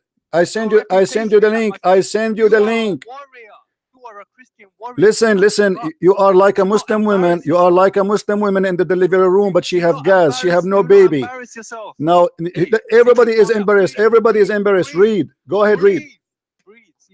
CP. I want to talk to you. I don't hate you. Read. I don't care you hate me or not. Please. I don't have time for kids. I don't have time for kids. Read the hadith. Okay, I'll be quiet. Read the hadith. No, I want you to read the hadith. Please read the hadith for us. We have many Muslim and Christian viewers. My friend, people are laughing at you and people are laughing at Muhammad. Okay, let me read for you. I will read for you. You are a coward. You cannot read. Okay, no problem. There was a Christian. Listen carefully. Listen carefully. There was a Christian. Okay, there was a Christian. Read with me. There was a Christian. I send you a link. There was a Christian who embraced Islam and read Surah Al-Baqarah and Al-Umran. And he used to write the revelation for the prophet. Later he returned to Christianity, and again he used to say, Muhammad knows nothing but what I have written for him. Okay, is this individual God? That even if you did turn away and he turned astray, what we're supposed to base our salvation on this one individual's perception of what happened? So what if he left Islam? No, he said, you see, the problem is your prophet did not say he's a liar. Of course he did. Where? Show me. Okay, show me where he says that. Where he said it. Show me. Okay, show me. Of course he did. Show me. Okay, so instead of having a conversation and being an adult, you want us to keep providing references every 3 seconds? Like we can have to pull up references. Give me, you just said, you know, here when we speak about something, we give reference. You said the prophet, of course, he said, show me. CP, we have many topics we could talk about. My friend, we finish this one. Don't be a kid. Don't be a kid. Here it's confirmed that you're a prophet. He have no idea what this guy he said. Come on, have patience. Look, I'm going to bring you references. I'm going to be one of your most regular callers. Okay, it's not. Inshallah, God willing, the world's not going to end tonight. No problem. Have many conversations. So give me the answer. We can. But you discuss many topics with the former caller. I mean, you can talk about many topics too. All I'm saying is, just because one person had doubts about Muhammad doesn't mean you know, that we have to throw him in the bin. All right, right? Hold on. You said if one person have a doubt, all right, let us have a nice conversation, not to shout, please, because I don't want to lose my voice, and I don't want you to lose your voice. I don't hate you. Okay, listen, my friend. Hold on. Don't tell me about hate. No, don't tell me. No, listen. You said if somebody have a doubt, did Muhammad himself he have a doubt about himself being a prophet? That shows. That's okay. I need to calm down. Okay, that shows his honesty. The fact that, you know, he's not an imposter, because he, even when you are met by an angel of God, okay, it's something overwhelming. Okay, it's not something that you see every day. So the fact that he said, I don't know what happened, you know, this could have been God, I mean, this could have been an angel, this could have been Satan, that shows his honesty and his integrity. Okay, but here we go. Let us see what happened. Muhammad, he said that in chapter number 10, chapter of Yunus, and chapter Yunus received long after Muhammad became a prophet, and already he received tons of Quran. So why now, after he received Quran many times and he met the angel many times, now he is confused if he's a prophet or not? What happened exactly? No CPU. No CPU. Look, when you're talking about his first revelation, when Iqra, right? No. When he went. No. When he went. No. When he went No. to Khadija, My friend, don't tell me no. No. I'm not talking about that. The first revelation. I'm talking about the chapter Yunus, verse number 94. Long after Muhammad became a prophet and he claimed to be a prophet, long after that, Allah said to him, CP, please let me allow me to ask you a question. Okay, if you were an imposter and you were trying to play people, right, and you were trying to convince them that you're a messenger, would you ever say such things like, I don't know if it's really God, or I don't know if it's, wouldn't you be like, yeah, I definitely received revelation? Yes, because Muhammad, he himself, he was a challenge and he could not prove himself. Let me show you. In the hadith it says that a woman, she came to Muhammad and she said to him that your shaitan, he forsaken you. Yeah, I mean, then we got Surah Ad-Duha, right, where God comforted him that Allah has not left you. Right. Okay, so Muhammad, he was receiving Quran from Shaitan, and this is what people believe. And Muhammad himself, obviously, he believed in that. Correct? Okay. Can I ask you a question? If Shaitan revealed the Quran, okay, is Shaitan a house divided? So every chapter in the Quran, apart from one, starts with I seek refuge in Allah from the accursed Satan. So is Satan fighting against himself? How he fight himself if he accomplishing everything he want? Muhammad, hold on. You just get yourself busted. How Shaitan will fight against himself? Then how Allah, he says things nobody except Shaitan. As an example, is it true that you as a Muslim, you have no problem to have sex with your child who is a child from adultery? Astaghfirullah, come on, CP. Is this serious or is this a stand-up comedy? Okay, do you accept the challenge to show it to you? But okay, CP, I listen to you. Come on, I stay quiet. Listen to me for a minute. Okay? My friend, don't tell me I listen to you. Don't listen to me. Do you challenge me? Do you challenge me? Do you challenge me? I challenge you. Yeah, I'm making let's make it two-way, right? Two-way conversation, right? Okay. You say having sex with your children. Okay. On the one hand, I find it like hypocrisy when you say it's a contradiction when you say Muslims are too extreme.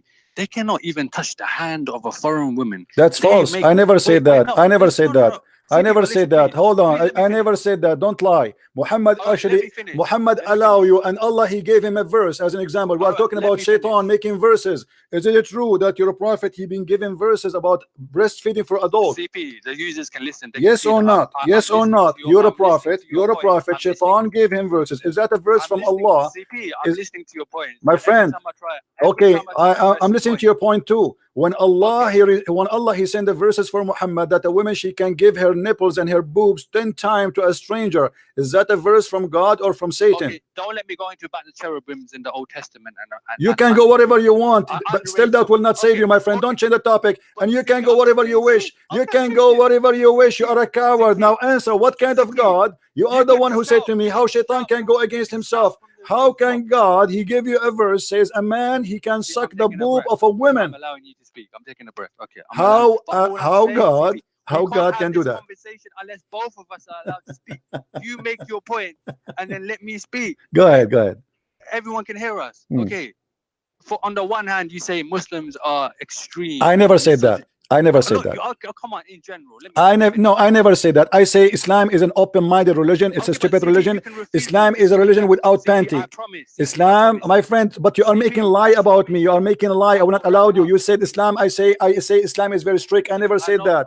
I said Islam is very lousy. Islam is no panty. No panty in Islam. DP, I will promise you in 30 seconds you can refute me, okay? So don't lie. Don't lie in my tongue. Don't lie in my tongue. Don't say you say. I did not say that. CP, okay, let me finish. Let me finish. What you're afraid of? If I'm talking rubbish, right, you have nothing to be afraid of. You stand with truth. You stand with God, right? Okay. On the one hand, they say Muslims are extreme. I never said that, you coward. Just let me finish. Don't say that. Why you are saying something I did not say? Why you are saying something I did not say? You are a donkey. You are a certified donkey. Why you say in one hand you say Muslims are very, very strict. Muslims are very lousy. Muslims, Muhammad have no panty. Muslim women have no panty. This is what I teach. Why you are saying something I did not say? CP, come on. So why you are saying it? Why you are lying? You are lying in my face. You are lying in my face. You say in one hand you say Islam is very strict. CP, we can't make this. We can't make this completely. Because you are lying about me in my face. I never said Islam is a strict religion. What's come to? Why you are lying? Why you are lying? Where and when I said Islam is very strict, we cannot touch. Can I have 10 seconds? Where I said I want to get you busted right in the spot. Where Christian Prince he said in Islam you cannot touch. CP, let me finish. ZB.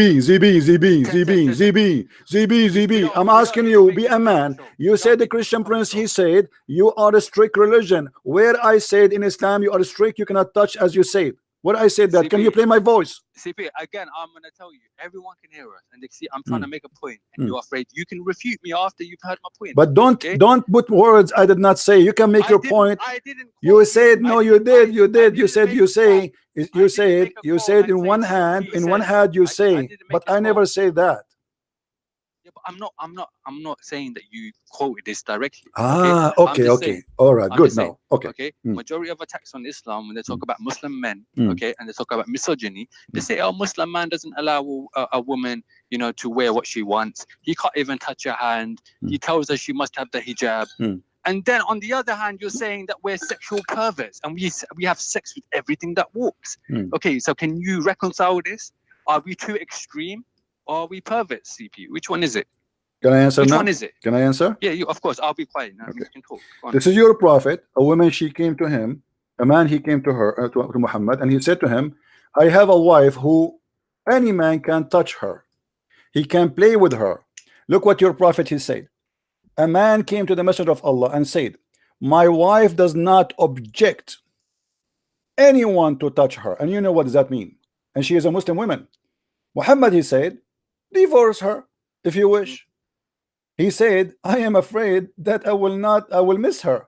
Then Muhammad, he said, okay, stay with her as much as you need. Where is the strict religion? A woman, she's allowing every guy in the she is the bike of the town. Who want to take a ride? Come over. The wife of this guy, and I'm sure you're a prophet, he asked for the address of this guy to know where is his wife. So Muhammad here was I just want to say I had an urge to jump in, but I'm allowing you to finish. So I hope you allow me to respond when you're done. Okay, carry on. No problem. Here we go. So your prophet, he said to the man, okay, well, you cannot leave her. Enjoy her with the rest. What kind of a strict religion? Why you lie to me? You says we Muslims are strict when Islam is very, very open-minded, and your prophet, he did not even get upset for a woman. Everyone is touching her bum. Okay, you done, CP? Go ahead. Okay. So does that tie in with everything else that you say about Muslims? Does that tie in? I'm answering about what you said. No. Okay. Niqab, for example, niqab, burqa, What niqab? No, just listen. I allowed you to speak. Okay, I was patient, even though I wanted to jump in. Okay, please, just give me 30 seconds. Does what you're saying now, does that tie in with burqa, niqab, modesty? Okay, no sex before marriage. Wait, no sex before marriage and all the rest of it. You can't have your cake and eat it. You either we are too extreme. We are like ISIS. Either we're too extreme or we're perverts. Which one is it? This is what I'm asking you, CP. Can I answer? Are the Muslim people Can I answer? promiscuous? Can I answer? Just okay. 5 seconds. Are the Muslim people promiscuous? and open sexually, or are we too narrow-minded and extremist? Okay, now you can talk. Islam is the most open cult sexually. Here we go, the hadith in front of you. Allah Apostle said, if a man and a woman agree to have sex together, here they put between two brackets temporarily marriage, you do mut'ah, which means you hire a woman to F her and to F you. Their mut'ah, it should last for 3 nights, and if they like to continue, then they can do so, and if they like separate, they can do so. How you say to me Islam is a strict religion, and you have a prophet, he says to you, you can hire a woman to jump in your lap for 3 days or 3 nights? Is that a strict religion, or this is a lousy religion? A man, he can go in the elevator. Hold on. My friend, do you think I'm a Shia? This is Sahih al-Bukhari, you idiot. No, because there's a context. This is a Sahih al-Bukhari, and the mut'ah is not for the Shia. The mut'ah is in the Quran. The mut'ah is in the Quran. It's not in the book of the Shia. Is the Quran the book of the Shia? I just told you there's a context. Is the Quran the book of the Shia? Doesn't matter. Doesn't matter. Your prophet is a context, no problem. Explain to us the context. No, what context? He says any man, any woman, read with me. Any man, any woman, they like to have sex together for 3 days, 3 nights. Go have fun. You are the one who said to me, are we Muslims allowed to have sex before marriage? I just told you there's a context. Is that marriage? In the time of war, so you are saying to me in the time of war, let us assume it's in time of war as you claim, but it's false. Let us say it's time of war. Is that an excuse for you to have sex before marriage? It's considered a marriage. It's considered. How it is a marriage? It's about sex only. You have to respect the woman the same way that you respect your wife. What do you mean respect? What do you mean respect? What do you mean respect? What do you mean respect? Do you respect a woman? Be honest with me. Do you respect a woman? Do you respect a woman? Shia woman today, she is giving her vagina to a man who pay her $10. Do you respect that? Again, you're being simple-minded, and I'm telling you, it's in the time of war. What time of war? Here we go. It says any man, my friend. In war, there's no women in the street. What war? You mentioned any streets? They are in the street. Yes, I can show you. I can show you. Muhammad is going to towns. They are in towns. They are not. Come on, stop lying. So your God, he cannot be. And by the way, why you skip what I said to you? You said to me that if God, if Shaitan is the one who made the Quran, hold on. If Shaitan is the one who made the Quran, how Allah, who is a strict God, he allowed your mother, with my respect to her, to give her breast to a stranger, and he have to suck it 10 different times? Is that a teaching of the devil, or this is teaching of the God? Hey, okay, you want to talk about Muslim mothers? Okay, on the other hand, I'll tell you, before you can lay your hands on a Muslim mother, they will probably, I don't know, decapitate you, right, CP? Abdul, you cannot capitate my finger, my friend. You are a potato. You are a potato. Don't threaten me. Don't threaten me. Don't threaten me. Your mother is not respected because she is not a. Listen. Don't tell me that. Don't threaten me. Don't threaten me. I don't care. Go do your best. Here we go. The hadith in front of you. The hadith is in front of you. Why Allah he allow? You are a coward. You are trying to change the topic. What kind of God he allow your mother to give her boobs? Because everyone can hear. I don't mind. If you want to hang up, hang up. I'm not hanging up. You are the one is in a trouble. You say to me that this is a book of God. What kind of God? He sent the verse. Coffee breaks together. What kind of God? Answer. What kind of God? He sent you a verse, says that your mother, with my respect to her, she is going her to give her boobs to a stranger. Explain to me. Okay, do you know what zina means? Obviously you do. Don't tell me about zina. Answer about this. Breastfeeding for adult. I want to learn about breastfeeding for adult. I want to convert to Islam because of it. Okay, CP. All I'm saying is I want everyone who's listening to hear this. You have a contradiction. Okay, on the one hand, you call us extreme. I never called you extreme. I called you are extreme, open-minded in sex. I never said that. You see, you keep lying about me. I never said that. Stop lying. Now I want you to answer. What kind, Mr. Extreme, Mr. Taliban. What kind of God give you Taliban as an order that your mother, she can give her boobs to a stranger? Answer, please. Go ahead. CP, like I said, you are not sticking with the narrative. You know, in the media, what do they say about Iran? What do they say? I don't care about Arabia? media. I am not the media. I'm a Christian prince. Stop ignoring. You are in the corner. You are in the corner. You have no idea how to say, how to answer. What kind of God he ordered your mother to give her boobs to a stranger? Go ahead. What kind of? What did you say? What kind of mother? What kind of God? What kind of God, Abdul? I'm losing my voice screaming. Come on. What kind of God he ordered your mother or your sister or your family, female, to give their boobs? Which kind of God, or shall I say dog, tells you about stories where a prophet is having sex no problem. First of all, okay, let me answer you. You see, you are a coward. You are a coward. You are a potato. First of all, he is not a prophet. Secondly, it's not him who has sex with them. They made him drunk and they drank with him. Secondly, the stupid book. Shut up, you idiot son of muta. Get lost, coward donkey. He cannot answer. When the Bible speak about those are not a prophet. The women are not a prophet. Lot is not a prophet. None of them is a prophet. CP, you are a coward. You are changing the topic. If I'm the coward, why are you hanging up? If I'm the coward, because you will not answer. You will not answer. Why your God he ordered your mother to give her boobs? I want an answer, and then you can tell me about Lut. You can tell me about Lut. Why your God? Why your God he ordered? Okay. Answer. Go ahead. I'll answer. Okay. I was trying to remain respectful with you. Okay. But you try to be some clown and you try to be some entertainer. So I'm going to respond to you in the way you're talking. Try. Go ahead. Try. So why your God he ordered your mother to give her breast? You want to talk about boobs? Okay. Let me ask you. Why does your Old Testament talk about doggy styling your own daughter? No problem. We can talk about it. Finish this one first. Why does it talk? Let us see if this is true. The doggy style is in your Quran, you donkey. The doggy style in your Quran. You want to show it to you?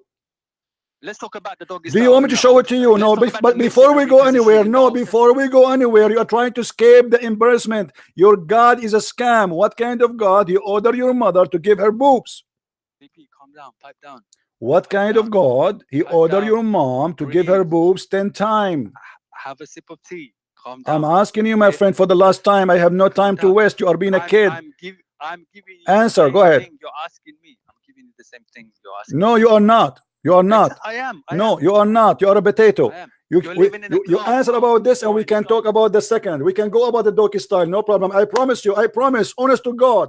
I will show you the doggy style from the Quran and I will make you ashamed. I will show you what your God and what your prophet said. Now answer about this. As long as you don't start yelling. Listen. I am not going to waste my time with the kid no more. Are you going to answer or not? Have the Christian spirit. I have the Christian spirit. This is why I'm defeating you. What kind of God? He is ordering you to give a breastfeeding for adult for your mother. Okay. Why is the Bible telling you to doggy style your own daughter? We can talk. This is a lie. This is a big fat lie. This is a big fat lie. You are a donkey like your prophet. You are a donkey. You are a certified liar. You are a certified liar. I will allow you to prove it to me if you dare. But now answer this. I'm answering. You are not answering. We are not answering. Answer me. What kind of God? What kind of God? Go ahead. What kind of God? He ordered your mother to give her boobs to a stranger 10 times. I'm asking, why is it saying tell your daughter to give? See, here we go. First of all, what you are saying is a lie. You can prove it, and we can go there. Answer this, and we can go there. Everybody will laugh at you in a second. Shut up, you donkey. You are just a stupid kid who is ashamed of his cult. You are ashamed of your cult, and you are a potato. When I say something, I prove it. This cannot be from God. You can make all the lies you want about the Bible, but you cannot prove what you say. I am not going to repeat my question a million times. You said to me, if this is a book from God, how come God will go against himself? This is God teaching? This is God teaching. About the hijab. Hello? Hello. Yes, Mr. Osama, how are you? I'm good. How are you? I'm fine. What do you want to say, Osama? I just came across your topics and I would like to see what The What topic topics here are we you are talking discussing about today? that your prophet, he ordered the Muslim women to give their boobs 10 times to strangers. What do you say about that? Okay, where do you get this from? The hadith in front of you. This is Sahih. This is the Sahih hadith. Let me This see. is Sunnat Ibn Majah. The verse of stoning to I death. don't accept those. Oh, you don't accept. What do you accept, my friend? I'm a Shia. Oh, you are a Shia. Okay. Well, let us go to the Shia then. You as a Shia, you believe that Muhammad and his family are made from light. Is that correct? Yes, this is one belief. Okay. Why you believe that Muhammad and his family are made from light, my friend? Because the Most High created them with light. He created what? The Most High created them with light due to the fact that light be upon them. I don't understand. I understand. So they are made from light. What do you mean by light? Light. You know, Allah is light, and Muhammad and his family are made from light, right? What do you mean by light? You don't know what light? Light. I don't know how to explain light for you. Allahu nuru samawati wal ard. Allah is the light of the world. Was Muhammad and his family are made from light? Yes. Okay. How this happens? So they are not a human. Yes, they are human. So how they are a human but they are made from light? What does the Most High mean when? What does this mean? Like light? It means blessings. Ah, it's mean a blessing. Oh, okay, but it doesn't mean the light that you are thinking. As I know that they were stars in the forehead of Allah. Stars of what? In the forehead of Allah. Where do you get this from? Okay, well, we can find some stories, no problem. Before we start quoting some stories about the Shia, tell us about what the Shia is, because many people here do not know what the Shia. Okay, so the Shia are like the Sunni. We have different groups of Shia. Of course, Shia is one who follows Muhammad and the Ahlul Bayt, meaning Ali, Fatima al-Zahra, Hassan and Hussein, the sons of Hussein. And we take our knowledge from them and we take our practices from them. Okay. Is the rooster, the white rooster, is he a Shia or he's a Sunni? Who are you talking about? The rooster, the white rooster, is he a Shia or he's a Sunni? Oh, what is this white rooster? I don't know what you're talking about. I don't know. That's what your book says, that the white rooster is a Shia. Which book? You can go to, there is many. You can go to the book of Al-Kafi wal Istibsar. It says, could you recite the full reference, please? Okay, it says, from his companion, it says, Abu Abdullah alayhi salam said that the white rooster is my friend and the friend of every believer. Why is that? Could you recite the full reference, please? I just gave you the full reference. In different hadith, he said, in hadith number 513093, he says, Al-Hasan and Abi al-Hasan alayhi salam, he said that a rooster, he have five things about him, which is things of a prophet. Number one, he is gifting. He gift, like he spent. Number two, he is brave. Number three, he is a person who is he appreciate. And number four, he knew the time of the prayer. And he go to many roads. How your Shia leaders they compare the rooster to prophet. Okay, can I respond? Okay. First of all, half of our Shia scholars do not accept this narration, and let me quote some of them for you. So, for example, Sheikh Mufid, in his book Rawafid al-Qihta. It's hard to pronounce some. But in his book Rawafid al-Qihta, volume 7, page 256, he says, Hatta hadith da'if, meaning da'if meaning weak. Another scholar such as Sheikh Saduq. Al-Kafi, he have hadith weak? Isn't it Al-Kafi is the same as Al-Bukhari for the Shia? It's not the same as Bukhari. It's the same. Al-Kafi is a Sahih hadith. Is the Kafi a Sahih hadith? No.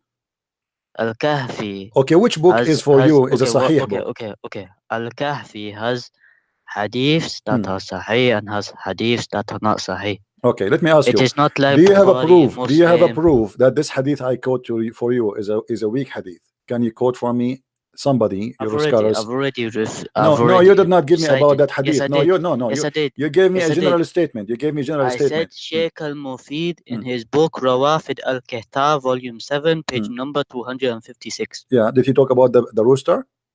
Yes. What he said? Read for me. You want the statement of Sheikh al-Mufid? Yes, read it for me. Okay. In the book by Sheikh al-Mufid, Al-Rawafid al-Qihta, volume 7, page number 256, he states, regarding the white rooster that Brother CP is reciting, this is a fabricated lie, and it is a lie. Show me the link, my friend. I accuse you to be lying to me. There's no such a thing. I want to see it. Go ahead. I have the book in front of me. I did not hear you open any pages. Nobody heard you open. There's no way you open the page and you found it. Yes, you need to show it to me. Yes, you Shia you fabricate numbers, you fabricate names, you fabricate the stories. Show me the proof. Show me the proof. Brother, is it because you use the internet and you use the internet my friend. Okay, give me a link for the book you mentioned, please. Can you give me the? Like I said, I don't use internet, my brother. What do you mean? You are calling me in the internet. You are calling me in the internet now. Aren't you in the internet? Is the Skype the internet? Yes, Skype is an internet. No, it isn't. Why? It worked by gas? No, it isn't. Somebody told you that Skype worked by gas. It is used by the sticks. Somebody told you that Skype worked by gas. Give me a link for the book you are reading from. Otherwise, it's a fabricated link. It's fabricated story. You are lying. Again. Okay, let me ask you. I want you. Let us play this game. Let us see how you will do this now. Okay. According the chapter of hating to wear black shoes, hadith number 5931. Which book is this? This can be found in a book of Al-Kafi, volume number 6, page number 3465. It says, and it can be found in chapter 38, hadith number 3, the book of Al-Kafi, volume number 6, hadith page number 465. It says that it is not right to wear black shoes. Why? Because it make you lose your vision. And let me show it in the screen so people will see with me what I'm talking about.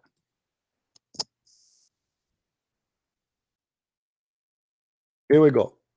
It make you lose your vision, and is going to make your penis limp and soft. Is that a sahih story, or this is a fabricated story? Give me a number now, fabricate a page, fabricate a number, and fabricate an answer. Go ahead. Fabricated. Yes, give me an answer for this. Okay, Sheikh Saduq in his book, I'm not quoting Sheikh Mufid, I'm quoting Sheikh Saduq now. Sheikh Saduq in his book, in Kitab Al-Makhtum Al-Sahih, in Al-Makhtum Al-Sahih, volume 300, page number 36, regarding the black shoes. And Sheikh Al-Mufid says, the black shoe hadith is regarded as one of the most weak hadiths that you can find. You are the most weak liar ever. You did not open a book. You know what? I want to hear the book in your hand. Can you flip the pages? Can you flip the pages for me? Flip the pages. Flip the pages. Just to flip the pages. You have no book in your hand. You're a liar. Flip the book. Flip the book in your hand. Flip the book in your hand. Do I need to flip the book? Yes, you need to, because how you found the number, the page number, the hadith number in a second in a book which you don't have? Yes, I do. Okay, flip the book. I want to hear the pages. Let me hear it. Let me hear it. Okay, so you're telling me it's compulsory to flip You a book? are lying. There's no book. You are it is not reading compulsory to anything. flip There's no Are you way in the telling world. me There's it no is way in the world you compulsory can to flip find a a book? reference like this in the speed of light when you are using a book. That's a lie. No, because I already knew You are a liar. You are a liar. You are a Shia. You are a Shia. Taqiyya. You cannot play Taqiyya with me. Okay, let us do this. What is the name of the book? What is the name of the book?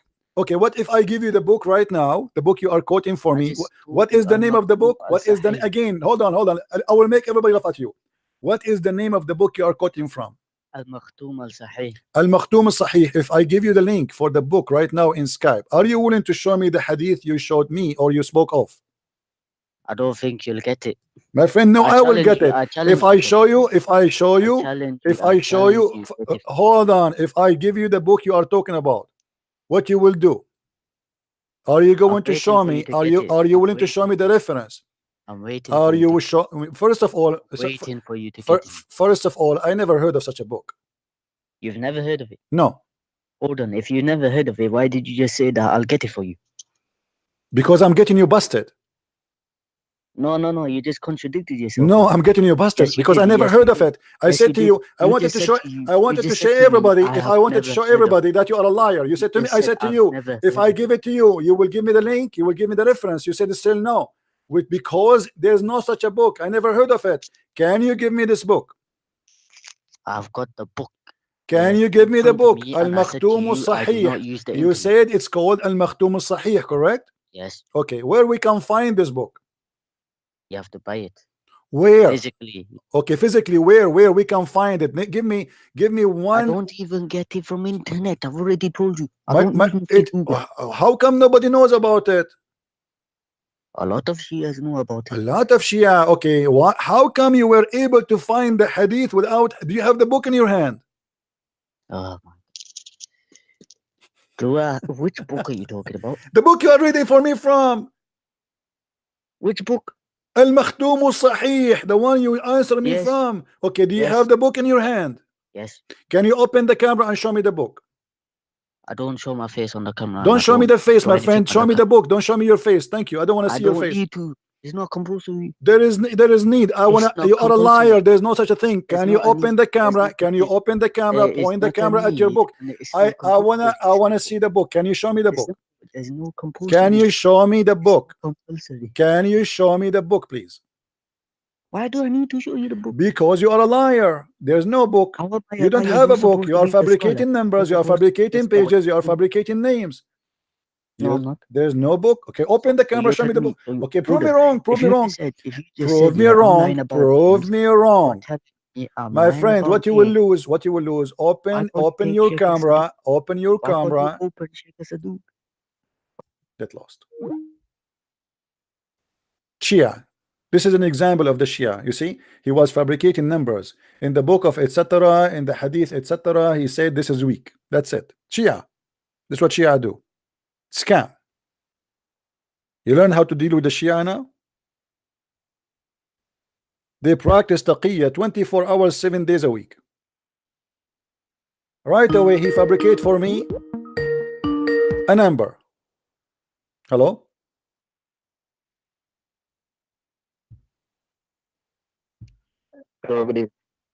Yes, my friend.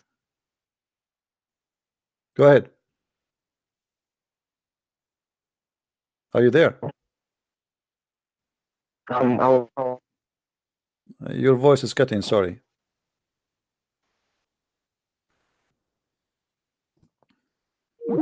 You have bad internet, my friend. Sorry, I can't take your call.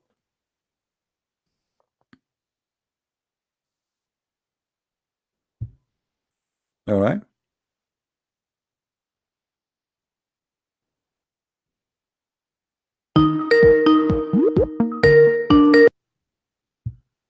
Hello?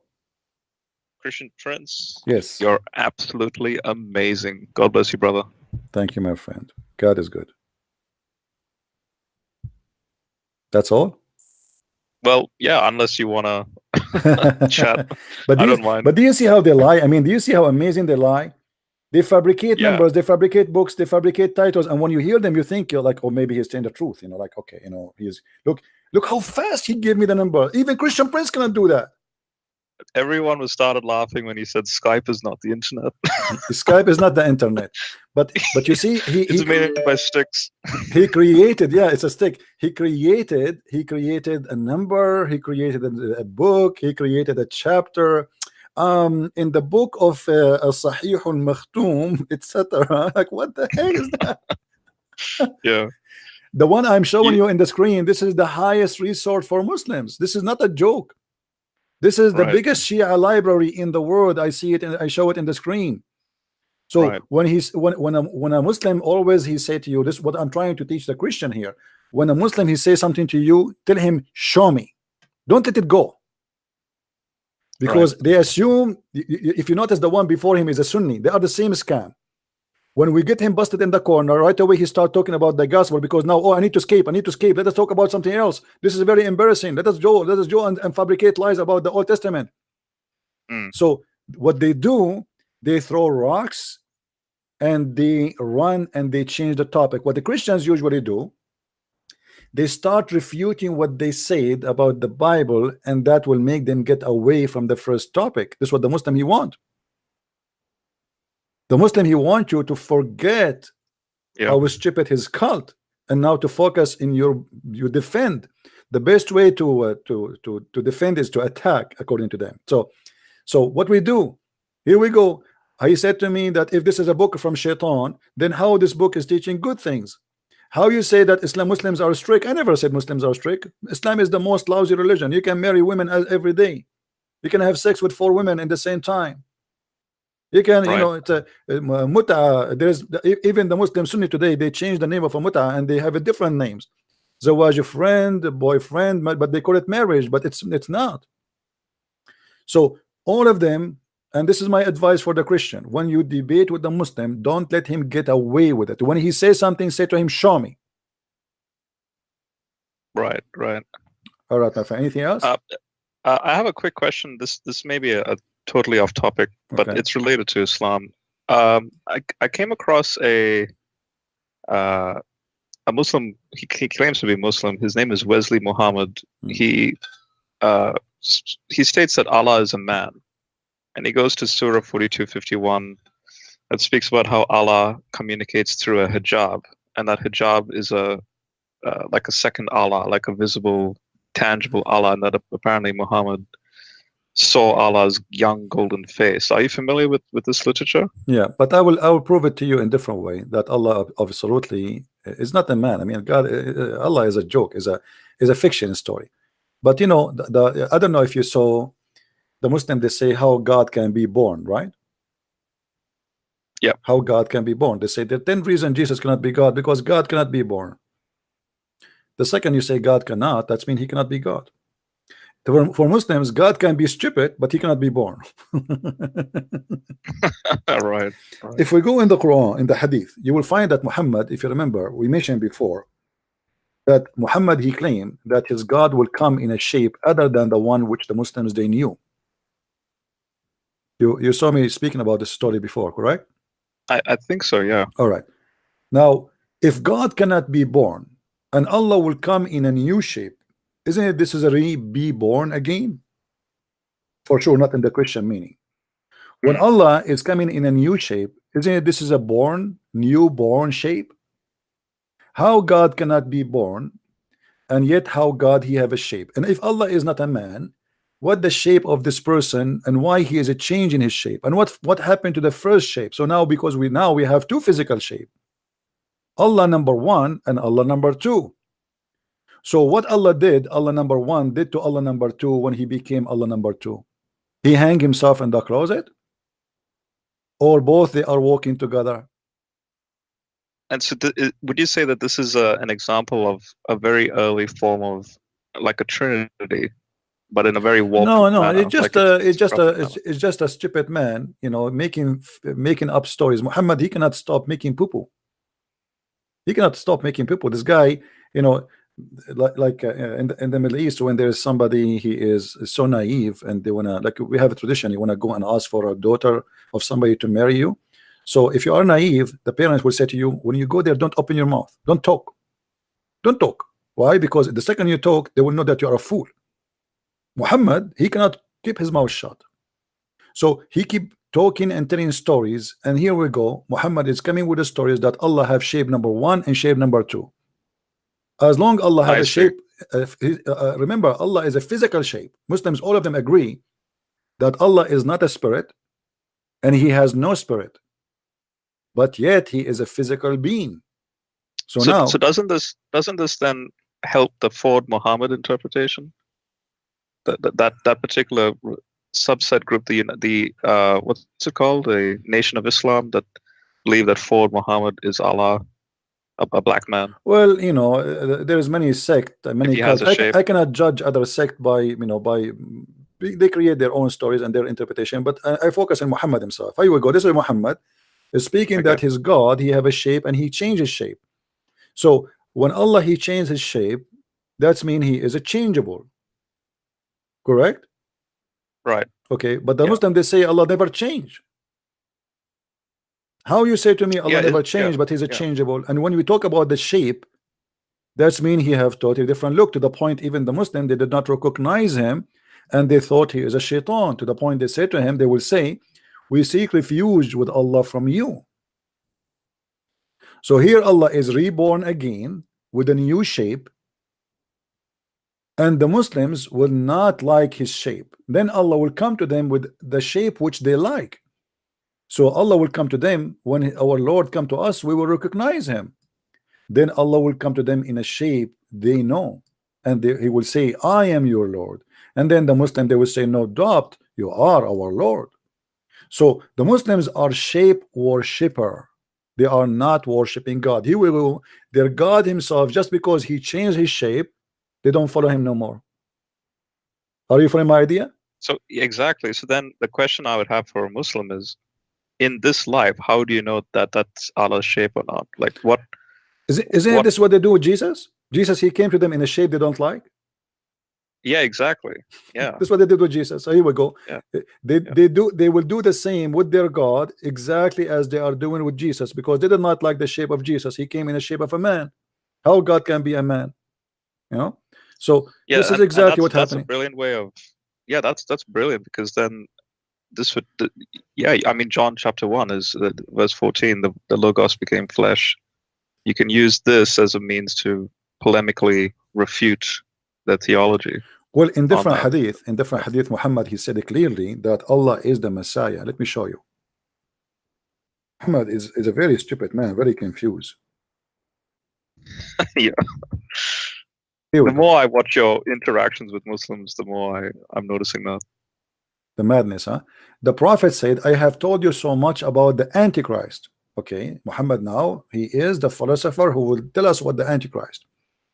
That I am afraid that you may not understand.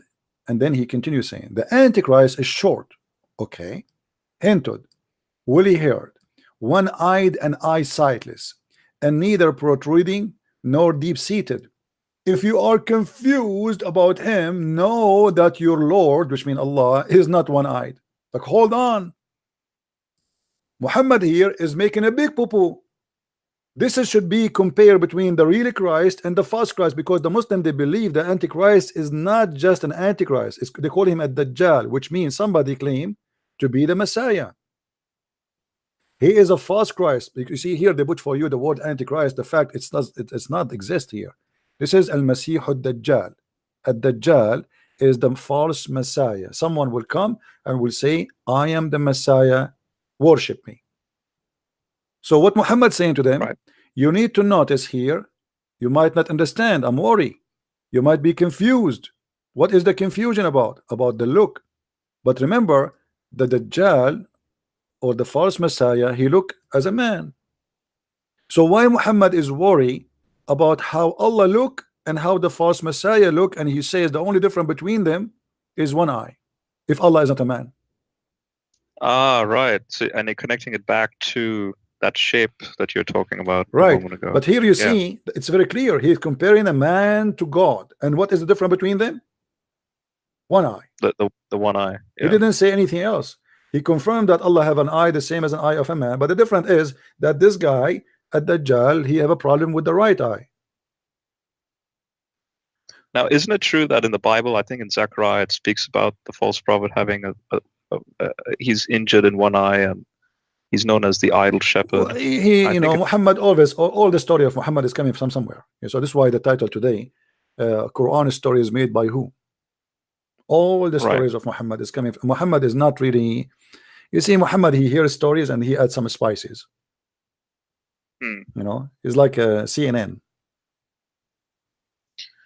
Then speaking of which, like, one thing that's fascinated me is the what's Satan, Iblis, who did not worship Adam in heaven. What fascinates me is why that's even wrong, because surely you should only worship Allah and not Adam. Like, why was he punished for not worshiping Adam? Well, the Muslims, they say Allah, he ordered the angels to bow down because the angels, they accuse Adam that he will commit sin. And here we see that the story here is very stupid story, because Adam commits sin. Okay. I mean, you are punishing them for accusing Adam to commit sin, but he commits sin, which means they are right and Allah is wrong. So but I want to show you here, as you mentioned this story, I want to show you the stupidity of Allah in the Quran. You know that in the Bible it says that God, he taught Adam the names. He taught Adam the names, and Muhammad, he took that. But look what he made of it. In the Quran, the story became so funny and so stupid. Let us read together. The angels, when Allah, he told the angels, he told them, behold, the Lord said to the angels, I will create someone to inherit the earth. They said, wilt thou place therein a one who will make mischief therein and will shed blood? So the angels, they made a very clear claim that Adam is going to do mischievement. And he's going to sin. Yeah, and then Allah, he said to them, and we are the one who celebrate you and praise you and glorify your holy name. Allah, he said to them, I know what you know not. And here the stories, the cartoon, the Mickey Mouse start. I know what you know not, which means Allah is going to get them busted like Christian Prince. So let us see how Allah, he knew what they knew not. Look what he said. And he taught Adam the names of all things. Then he placed for them before the angels, which means the things. He named things, and he taught Adam the names, and he placed all the things in the front of the angels. And he said to them, tell me the names of those things if you are right. Right about what? Right about Adam will do mischievement and he will shed blood, which means his seeds. So tell me the names of those things if you are right. So Allah now is trying to prove to them that you have no knowledge and I am the one who knows. But look how stupid this method to prove that he is God and he knew everything. Imagine I have a cat, I call her Susu, and I say to you, do you know the name of my cat? You say no. I say, see, I told you I'm God. Her name is Susu. If he is the one who taught, you know what I mean? If he is the one who named the names of things, what about we do it in the opposite way? What about he said to the angels, go and name things and come back to me and ask me about what you named them? Then I will tell you. That will be amazing, correct? Yeah. But you are the one who named them, and then you ask them, tell me the name of those things, and then you say to them the names, and that to prove that you are God. That is the most stupid story ever anyone who will write a story can come with. I mean, this is on the same level as the myth about Abraham in the fire of the Chaldeans, based on a mistranslation of the word or.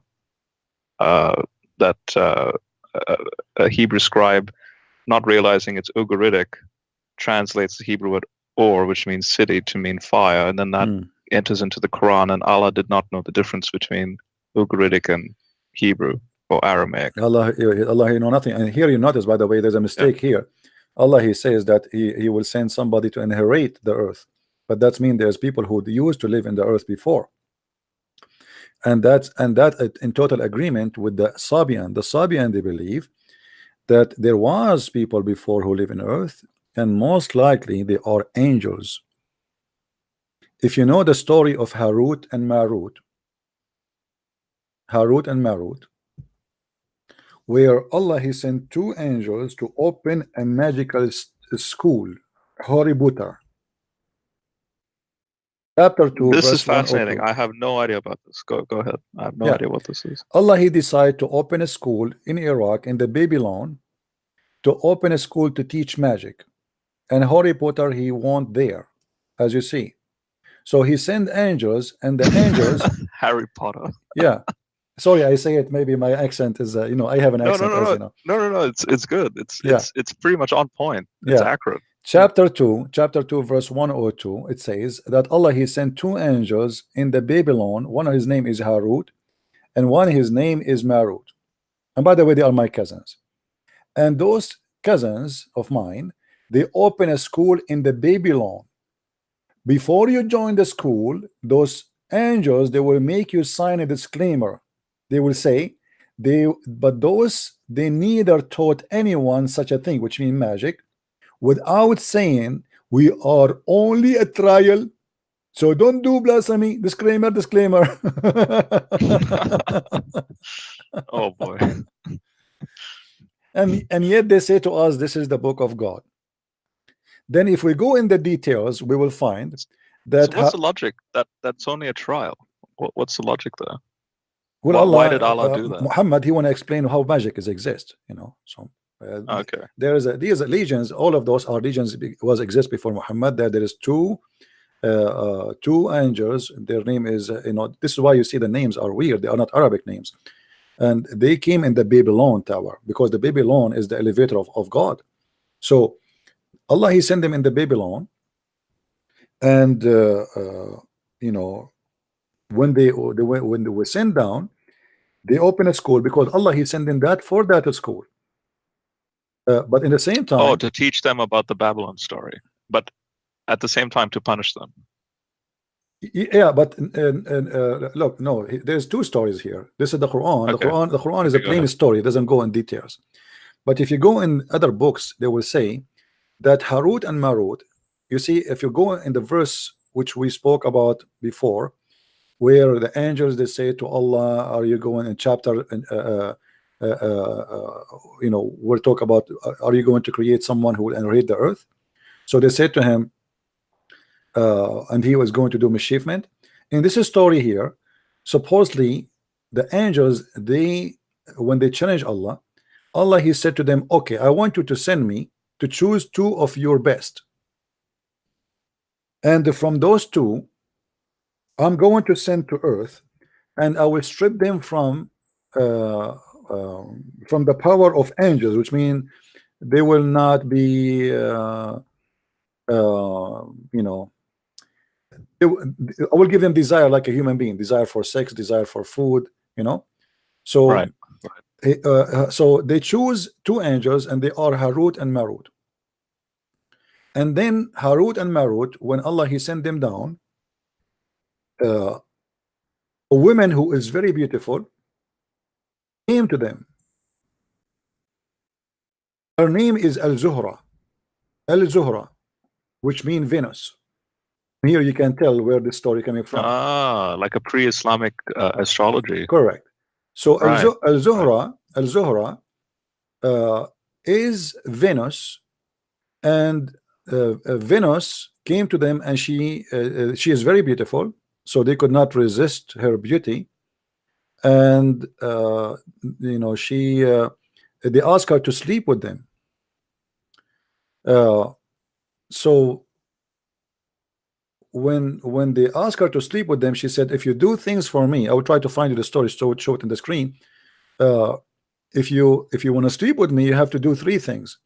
Number one, you have to kill a child. Number two, you have to drink wine. Number three, you have to deny Allah, that is God. In the same time, she asked them to give her the password to go to heaven. So to make the story simple, Az-Zuhra, she was able to sleep with the two angels, have sex with them, and they gave her the password to heaven. But when she went up to heaven, the news came to Allah, and Allah cursed her, and He made her Venus. Oh my gosh. Yeah. And if any Muslim here, he don't believe in what we are saying, we can show you the reference. You know, I can find it. Is this chronologically? Is this before the creation of Adam? Like, when's the timeline of these events in there's no the universe's history? Obviously, like there's no time even for this. Is fiction, but obviously this has happened Yeah, yeah. before mankind is created, supposedly. Okay. But at the same time, you find in the story there's something stupid. I mean, how you say to them you want to kill a child if there's no mankind? Right. When they were in the tent, a guy, he opened the door of the tent and he found them naked with her, and he told them, I'm going to tell everybody what you did. So the women, she told them, go and kill him, and this is how they killed him. So how there is no Right. mankind? So it's you know, it's a madness. It's collection of stupid stories, and Muhammad, he is the collector.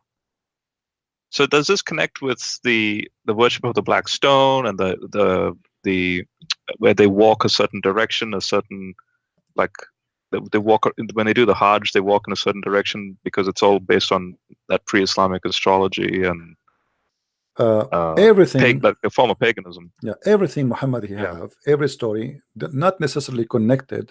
Muhammad is a collection, Muhammad is a Wikipedia of fairy tale stories. Any story he hear, he put it in the Quran right away, or he put it in his hadith. Anything he like, he find it interesting, right away he accept it, and he make it as it is a true story. So you find the story as an example of the seven sleepers, which is a fiction story written by Yaqub as-Suryani, who is a Syrian bishop originally, and he wrote a story about how Christians today they are discriminated, but tomorrow will be victorious. Muhammad, he heard the story, he put it in the Quran. And just to show you how funny Muhammad, when he make a story, the story is beautiful, by the way, nothing wrong with the story, even though it's fiction. But all the Christians knew that this is a fiction story. But look what happened. Muhammad, when he want to write any story, or let us say add a story to his book, he have to add his spices, otherwise people, they will notice right away that he is copying exactly word by word. And because of that, Muhammad, he make it funny. Read with me this. I don't know if you can see my screen, my friend. No, I'm seeing it on YouTube. Chapter 18, verse number 22, it says, some they say they were three, and this is supposedly the guys who they are Christians. So Allah talking now, not Muhammad. Some they say, okay, what they say? They are three, and their dogs is fourth. And others they say they were five, and their dog is being six. And other they say they were seven, and their dog is number 8. I mean, what this is about? Tell us what the number, man. Right. What is the number? And what is this dog? No, hold on. Okay. The dog here is this is a different story. This is a different level of the stupidity. I will go there later. But first of all, when you count a human being, you don't say and their dog is number 4, because they are from different kind. Yeah. We don't say 4 man and 1 apple. You know, Right. that is stupid. So they say there are 3 dogs, because this is the question they ask Muhammad, how many there are, and Muhammad do not know what to say. So they say 3 and their dog is number 4, and they say by the way, here he skipped something. He skipped, like, he jumped from 3 and their dog is number 4. What about you should say and they are 4 and their dog is number 5. He skipped that, and then he says, say my Lord know the best of their number. What is the number? Allah knows best. I mean, have you ever heard of a stupid thing like this? Now, if we go here to the Arabic text, in Arabic it says, سيقولون ثلاثة رابعهم كلبهم. This is the word dog, supposedly, but the original word is not كلبهم, it is كالئهم, which mean their protector. protector. Oh, interesting. The Christian story, the fiction Christian story, is saying that God, he provided him with an angel who he blocked the cave door so the army cannot get close. And that makes sense. I mean, a dog is going to protect and will fight an army. I mean, right. One dog, a king is sending an army to kill those Christians, and then a dog, he stand in front of the cave and he make the army run away. That would be a joke. So the dog box. Yeah, Muhammad, he is copying the story, but he mixed up between Kalbahum and Kali'ahum. Kali'ahum is what is in the Christian story, which mean their provider and protector, which is an angel. And this is why you will see it says that this dog, he was opening his arms. Basitun dhara'i. Dogs don't have arms, my friend. They don't. Right. They have 4 legs. So when Muhammad, he says Basitun dhara'i, he is copying the story from the Christian fiction book. Again, this is not a real story, this is a fiction story, but Muhammad is copying from there, and he is messing up the story. So the dog, he was opening his arms, sorry, and supposedly by doing that he is like guarding them, you know, basitun dhira'ihi. He protect them so they cannot get in. What Muhammad here doing is simply a copy paste, but he miss some translation, or let us say he lost in the details. Read with me here. It says, though which have deemed them awake. So you think they are awake, but Allah made them sleep. Whilst they were asleep, and we turned them on the right and their left side. The writer of the story, he explained how they can survive all those years.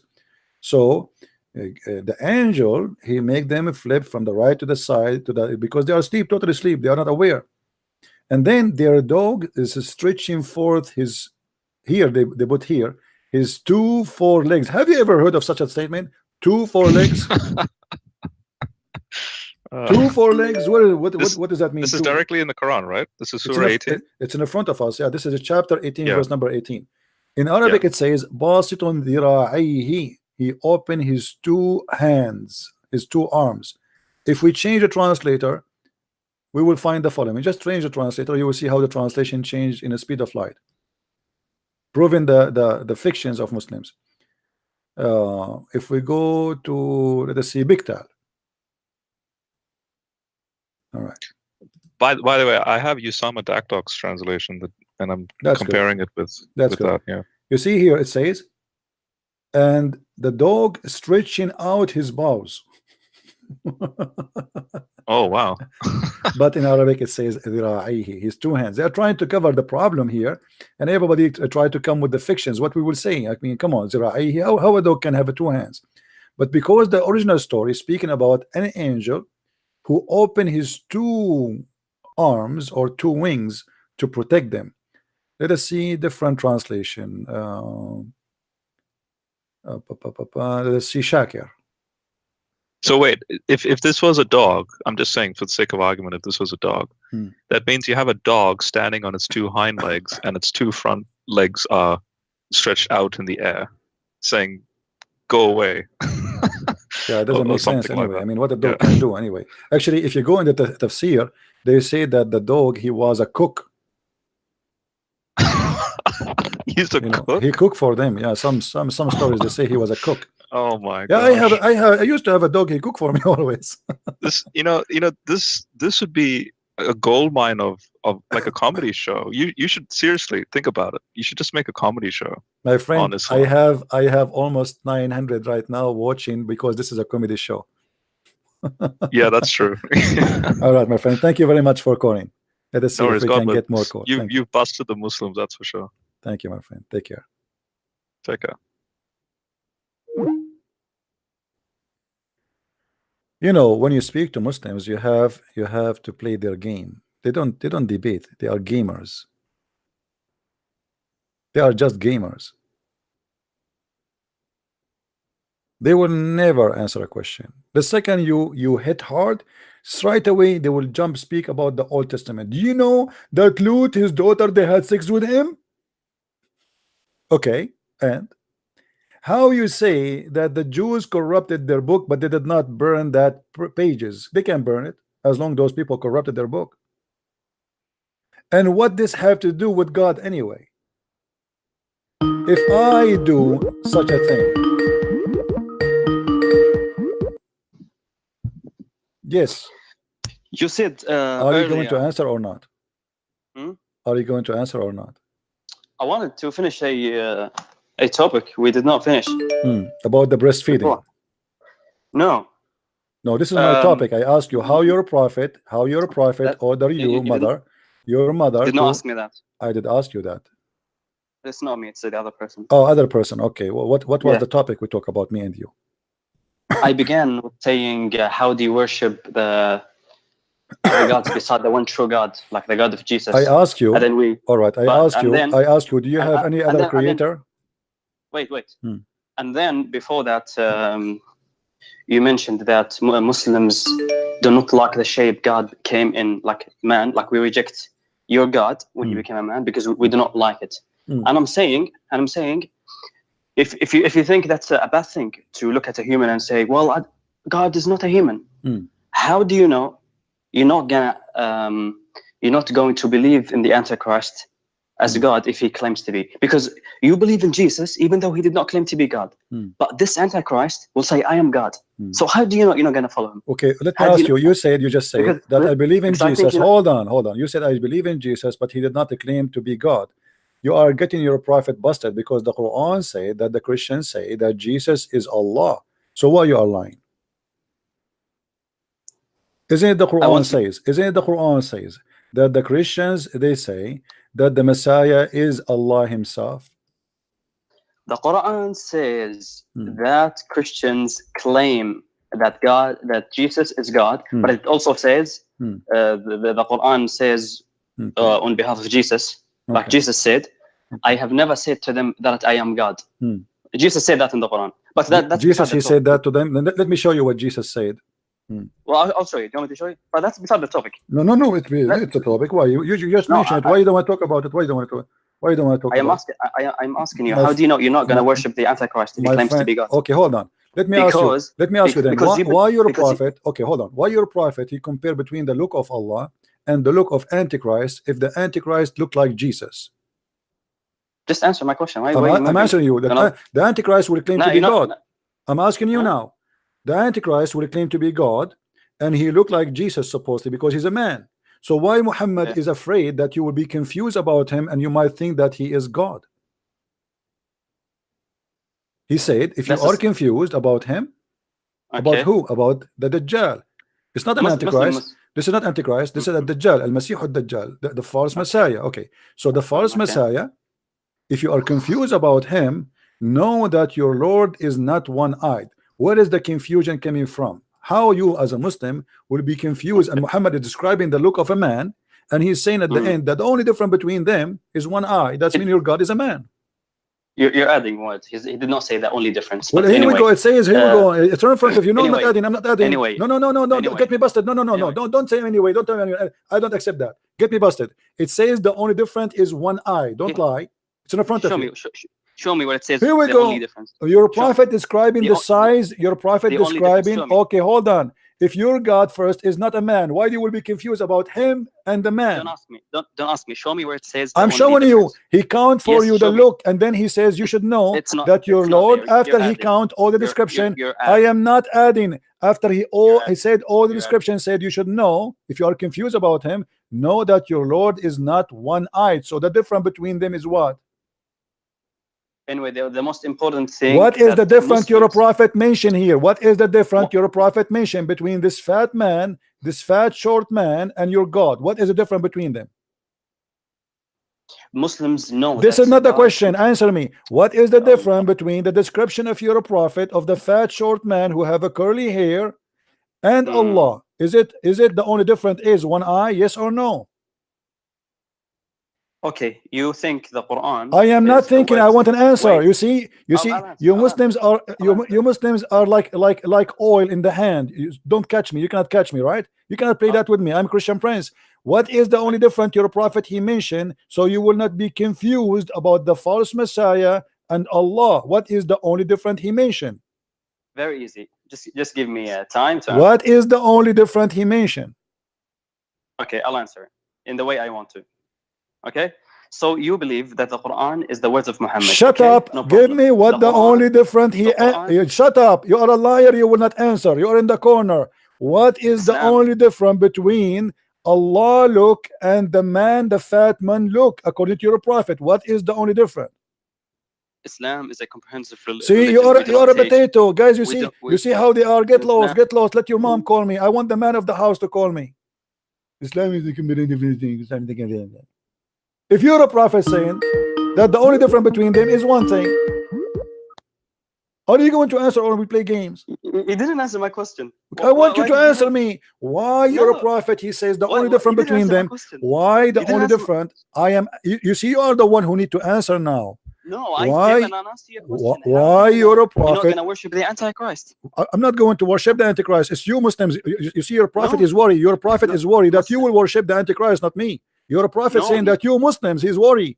You're a prophet speaking to you. Muhammad here is speaking to who? He's speaking to the Abdul, who jump in the water, have dead dogs and women blood from period, who drink camel urine. That is not me. So now, listen, you're a prophet speaking to who here? You're a prophet speaking. We don't believe in the Dajjal. We don't believe in the hold on. We don't believe in this guy. Now, who is the guy who your prophet is speaking about? Is al-Masih ad-Dajjal. Thank you very much. Speaking to who? To the Muslims. He is saying to who? To the Muslims. What he is saying that the only difference between them is one eye. Do you agree or not? You as a Christian, you do not have a problem with God. Answer the question. Answer the question. Answer the question. He's talking to you, not to me. We don't follow Muhammad. We don't follow Muhammad. You are a coward. You will not answer. Why you're a prophet is afraid that you will be confused between the look of Allah and the look of a normal man. Because people like you think God. He's talking to the Muslims. He's talking to the Muslims. People like me are Christians. People like me, you are a liar. You are a potato. Let your mom call me. Go ahead. Get lost. Don't call me again. I have no time for kids. People like me.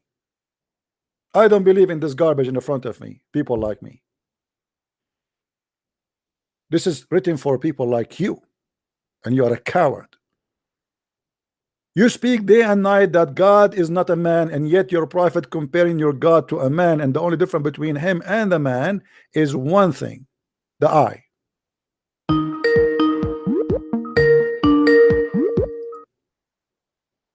Yes, my friend.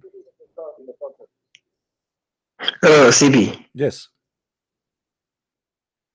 There's one thing I want to tell you. I'm sure that you can't debate. There's a certain one. There's a person that you cannot debate, and it's you yourself, CP. You are very good, CP. You are saying I cannot debate someone? His name is CP. I cannot debate myself. You mean? You can't debate yourself, CP. Right, I will lose. I know. I understand. Yeah, because I'm scared. Because how?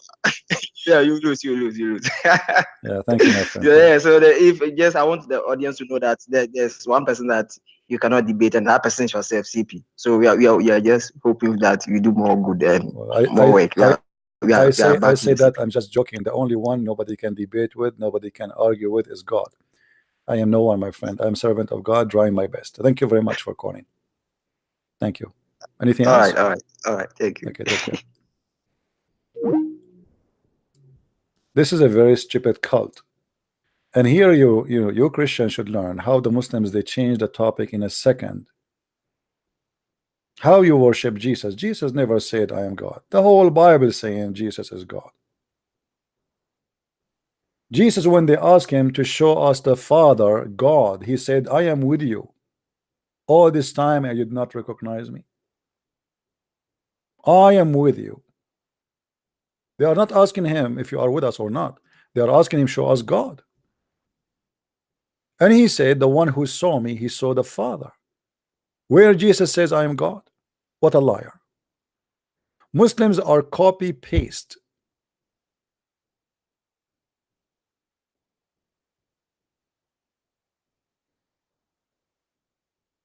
Actually, I can prove from the Islamic books that God is Jesus.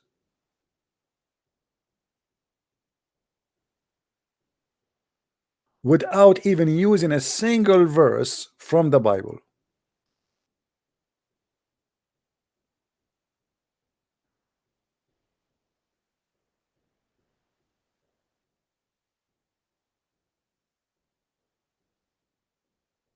Do we have any Muslim would like to give us a call?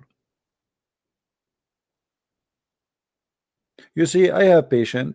I let you. I losing my voice. Keep repeating the same question. How many times, guys? Each time I ask a Muslim a question, I have to repeat it. Do you notice? Because they won't answer. They will never answer. They will jump to different topic. They will jump from a topic to a topic to a topic like monkeys. How are you saying Islam is a strict religion? I never said Islam is a strict religion. Islam is a loud religion. Islam is a religion without panty. Islam is the most perverted religion ever. Where is the strict? Even the hijab was not because Muhammad he cared for Muslim women, because Umar was spying at the wife of Muhammad and he was liking their ass. Yes. What is the hijab is about? The Muslim, they lie to us and they say hijab because we are conservative. You are not conservative. Umar was making fun of the ass of Sauda. Arifnaki ya Sauda. Oh, we recognize you, Sauda. Recognize what? How you recognize her from her ass?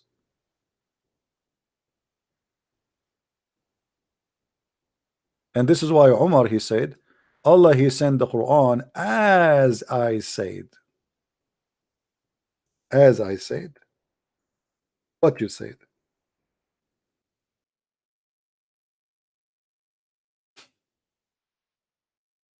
I am the one who said, make hijab.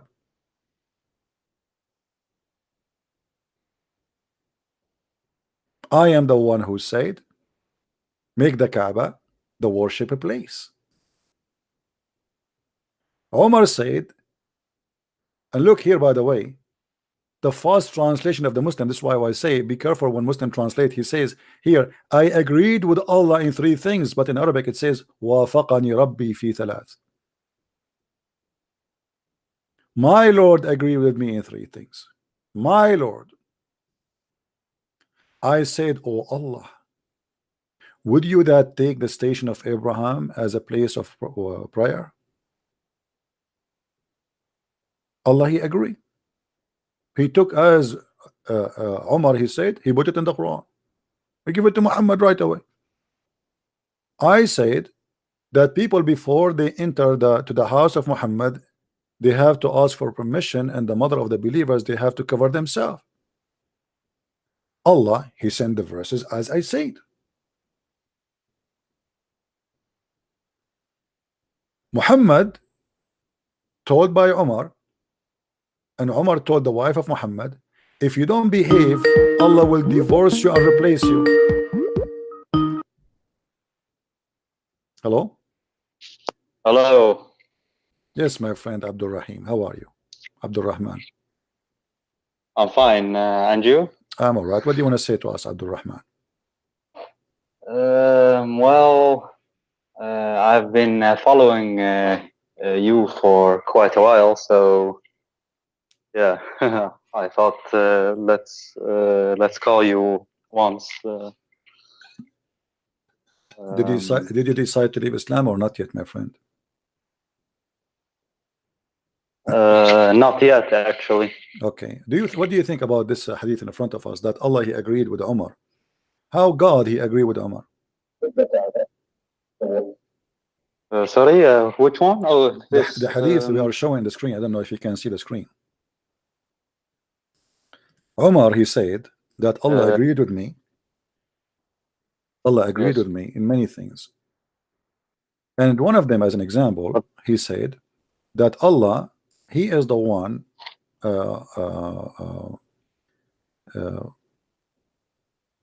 took from me to make the Kaaba a place of worship. I said, oh Messenger of Allah, read the hadith with me. I said, oh Allah Messenger, Why do not take the maqam of Ibrahim a place of a prayer? Then the following verse revealed, and take your people to maqam of Ibrahim as a place of prayer, exactly as Umar he said.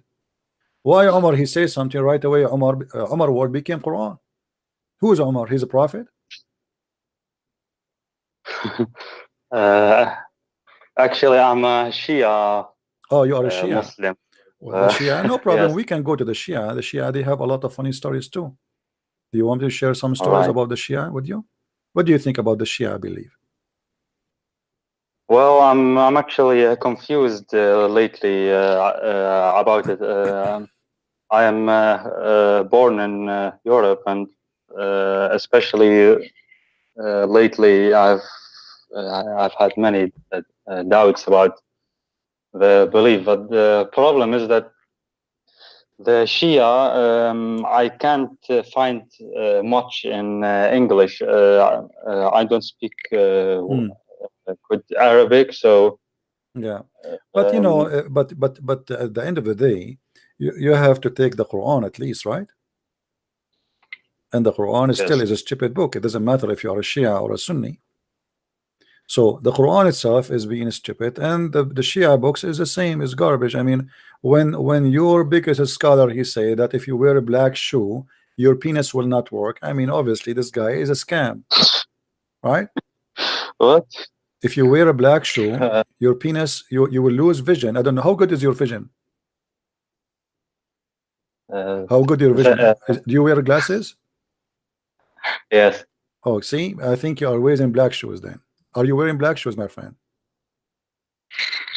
Well, I have many shoes actually. Many. Oh, you are a rich guy, not like me. For me, I wear only black shoes. So, and this is what happened to me exactly as in the hadith. It says, Babu karahati libsun nal, hadith number 5931. He said, عن أبي عبد الله عليه السلام أنه نظر إلى بعض أصحابه وعليه نعل سوداء. Abi Abdullah, may Allah bless him, he said that he looked at some of his companion and they are wearing a black shoe. So he said to them, what's up with you with the black shoe? Don't you know that is going to damage your vision, which means your eyes, and is going to make your penis useless? And then he advised them actually to wear yellow shoes, because if you wear yellow shoes, your penis will be powerful. So what do you think? This is in Al-Kafi, or this is Al-Kafi. Let me give you a reference, my friend. This is Al-Kafi, variant number 6, page number 465. Okay. Yeah. And this is in the can be exist in more, actually, not only one reference, like Nawab al-A'mal, page number 43, Al-Khisal 9950. Okay. All right. And you know, those books are full of garbage. I mean, it's all over. It's not like one time deal. It's madness. It's all over, you know. As an example, you know, if the watermelon is sweet, it is a Shia. If the watermelon is sour, it is Sunni. All right. Yeah. And if you wear white shoes, let us talk about shoes today. If you wear white shoes, what will happen? Do you know? No, I don't know. Okay. If you wear white shoes, you will earn a lot of money. And that explains why I'm poor. I never wear white shoes. I'm going to go right now to the mall and buy a white shoe. Should I buy one for you in my way? No. Yeah. Oh, okay. Yeah, this is weird. I have to admit, actually, many things. But yeah. Do you know there's a guy? His name is Al-Ghazi. Do you know him? Al-Ghazi. Yes. Yeah. What about him? He speaks Arabic. He's have you actually listened to him? Or Oh, you mean this is guy in YouTube? I know somebody from history. His name is Ghazi. This is a different person. Okay, all right. I know this new guy. No, he has, I never heard of him. Okay, no. Oh, you have never heard of him. So the thing what confuses me is that he claims that Shia even they have go astray the last centuries, maybe even the last 1,000 years. So he claims that the Shia scholars nowadays they don't really follow the Ahl al-Bayt, the teachings of them, and that they are actually influenced by the Sunnis, and because the Sunnis were always but what is power. his source? What his source? Like what book he advised you to read then? All the Shia books source. Al-Kafi. Al-Kafi. We are laughing now, aren't we? Didn't you laugh a second ago? This is Al-Kafi. Al-Kafi is the true resource, right? Okay. Al-Kafi is full of stupid stories. So if the Shia were influenced by the Sunni, and the following Al-Kafi is the right thing, well, how in the world? Like as an example, in you know, one of the hadith says that Amir al-Mu'mineen, he said that the servant of Allah, they have womb inside them like women, and then they ask him, so why they don't get pregnant? He said because it's upside down, mankusa, and they have in their anus a pimple, the same as the pimple of the camel. So if they get horny with them. If they got if this pimple be quiet, they will get quiet, which means they will not be horny. So this guy is saying to you, oh, you are deceived because you follow the Sunni. They are not following the Sunni, they are following the Shia. This is the all those are the hadith of your leaders. The family of Muhammad, not only leaders, the family of Muhammad. Yeah, true. The 12 imams from the imams. Yeah, yes. Abi Abdullah is one of them. It says, if the human being, if your child, like when he is born, if his penis is small, then he will not be, you know, like he will not be, let us say, harmful if his penis is small.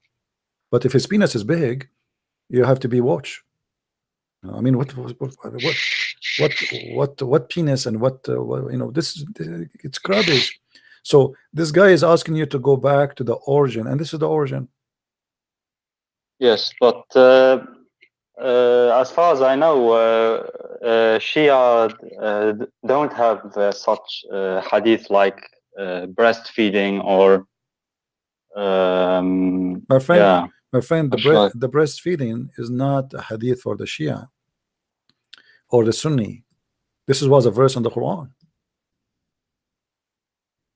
I mean, yeah. This was a verse, you know, for in the Quran was not a Shia or Sunni. You know, Quran is not Shia, neither Sunni, right? True. So as long as it was a verse in the Quran, then how they can say we don't have that? Well, because the hadith that tells us about this Sahih al-Bukhari, right? No, okay, we can find you something equal. We can find you something equal from different book. As an example, if you go in the book, it's called Wasa'ir al-Shia, hadith number 259441. It says, I don't know that book. What is that? Wasa'ir al-Shia. Let me see if I can get you. Hold on, let me search for it and get you the reference. Put it in the screen. Give me a second.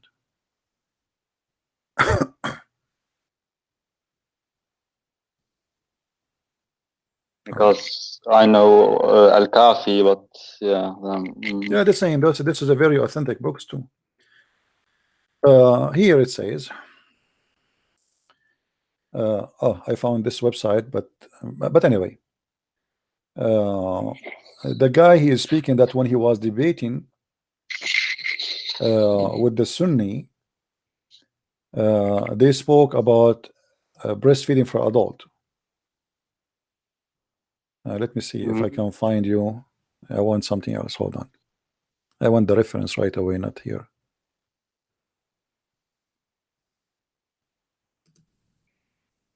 This is just a form. Yeah, but we don't like Aisha, and yeah, it's actually really different about the Sahaba, the view in Shia Islam, right? Yeah, well, the Shia, they hate Aisha, yes, and they think even they claim that she killed Muhammad. This is the reference here, وسائل الشيعة. It says, إذا رضع الرجل من لبن امرأة حرم عليه كل شيء من ولدها. If a man he did suckle a woman, it's forbidden for him everything from her children. Do you see it? So you have رضاع الكبير, you have the same, breastfeeding for adult. Like, can you repeat it once, please? The book of وسائل الشيعة, hadith Yes. number 25941. If a man he suckled from a man and a woman, it's forbidden for him anything have to do with her children, which means he cannot sleep with her children. So you have the breastfeeding. This is exactly, actually the Sunni, they are more open for that, because if you have you see, he can sleep with her still, but supposedly he cannot sleep with her kids, which is funny. So the Sunni, they have almost the same thing, but the difference is you can sleep with her and you can sleep with her children. So what's the point of this breastfeeding for adult? No?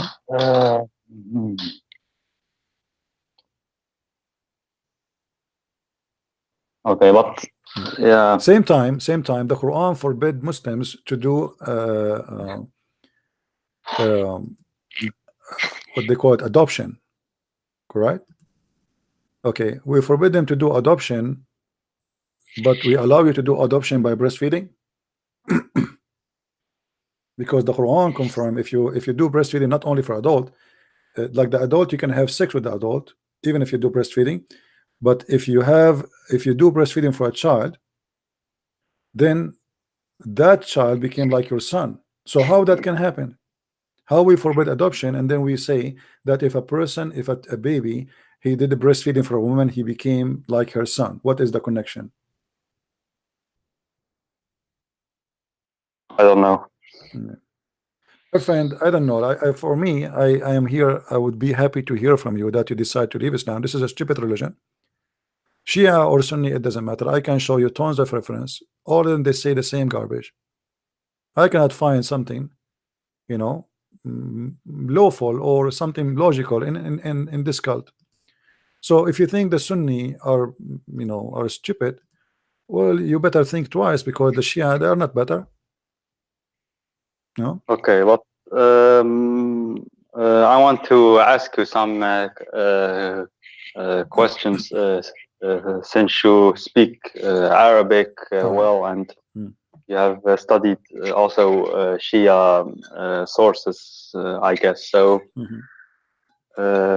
what I've actually heard all my life is that I don't know how to call them in English. They say nawasib. Nawasib, yeah. Like, they have actually made they have actually caused Islam to get an ugly image and distorted everything. Even when I talk with Shia about this, scholars, they say yes, that's true. The first 60 years of the spread of Islam, and even after that, was very violent, but that was against the Ahl al-Bayt, what the Prophet actually wanted, and and the friend, 12 did Ali, frightful did Ali, hold on, did Ali, according to Islam, did kill a lot of people, yes or no? According to Shia, he slaughtered a lot of people, even he burned people alive. So when they say to you, this is the enemy of Islam and this is not right and this is not what Islam, Ali himself was a bigger criminal, Muhammad himself was a bigger criminal. What are they talking about? Sunni or Shia, it doesn't matter, they are lying to you, my friend. But what do they say about Ali then? Yes, what did he do? Like, my friend, Ali simply is let us say he was, because he married the daughters of Muhammad, which is not his daughter, those are the daughters of Khadija, but because he supposedly is close to Muhammad and he is his cousin, correct? Wait, he married Fatima, that's the daughter of Muhammad. Yes, but this is not his daughter. Muhammad don't have daughter, never have daughters. This is a lie. Muhammad, he cannot have kids. This is why there was a guy making fun of him that he cannot have kids. You see, the Muslim, when they say that Muhammad, he have a children. You mean that? Right. When they say right. Yes. Okay. Yeah. So the man, he was making fun of him because he cannot have children, and based on that, Allah, he made a verse which is very funny, which does not make sense, and God should not say such a thing. If you read together, in the name of Allah, the beneficent, the merciful, this is not in the verse, Muslim added, which means the whole verse is the whole chapter is 3 verses, which is one of the most funny. Surely you have given the Kawthar. What is the Kawthar? The Kawthar is a river which is very pure white. Okay, what does have to do? Why I'm saying to Muhammad, I give you the Kawthar, if it's a river? What does have to do with the guy accusing Muhammad that his penis is not working? فَصَلِّ لَرَبَّكَ وَانْحَرْ. Therefore pray to your Lord. Okay, what does that mean? And sacrifice. And then he says, surely your enemy is the one who shall have without be prosperity. But the guy, he have many kids. But the fact, it did not say even he will not have without children. He says he is the abtar, he is the one who don't have a penis. The Muslim, they say that abtar here is about not having kids. Okay, why Allah don't make Muhammad have kids to prove this guy wrong? Instead of making a statement, he is the one who will have no kids, but later we find that Muhammad have no kids. You know what I mean? But okay, if you are calling me, my friend, if you are calling me and making fun of me because I don't have kids and I am prophet of God, and God decide to defend me, who is the one defending Muhammad here? Allah supports it, right? Okay, yes. what is the benefit of saying he is the one who will be cut off? What about making Muhammad having children, so to prove to them that he will go, God can give him children? You know what I mean? Make it happen.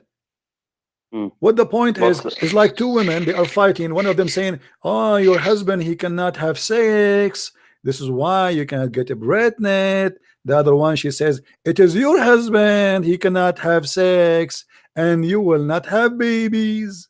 This is God talking like this.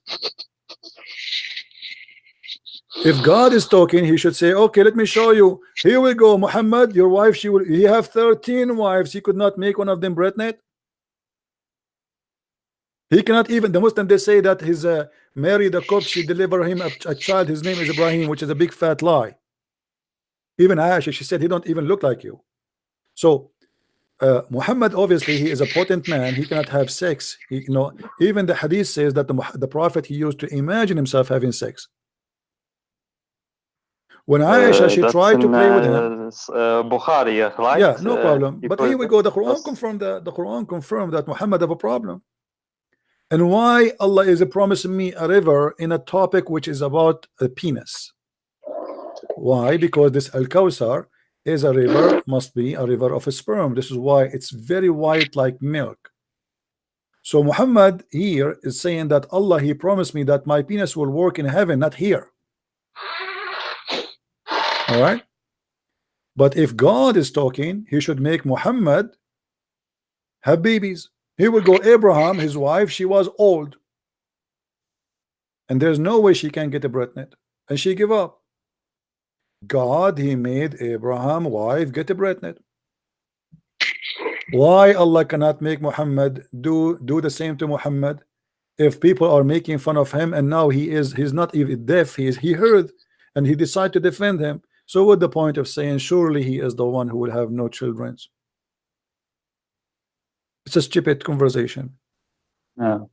Actually, about that surah, what I know, I don't know if it is true, but they say that the meaning of Al-Kawthar is the daughter of Muhammad, Fatima. This is Shia interpretation. Shia they come. What I have heard, but I haven't verified it or yeah.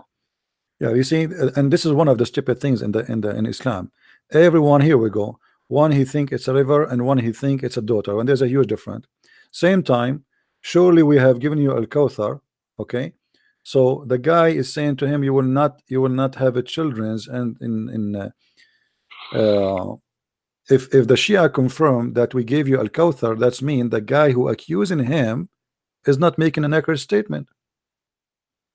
Because he have Al-Kawthar and this is a daughter, right?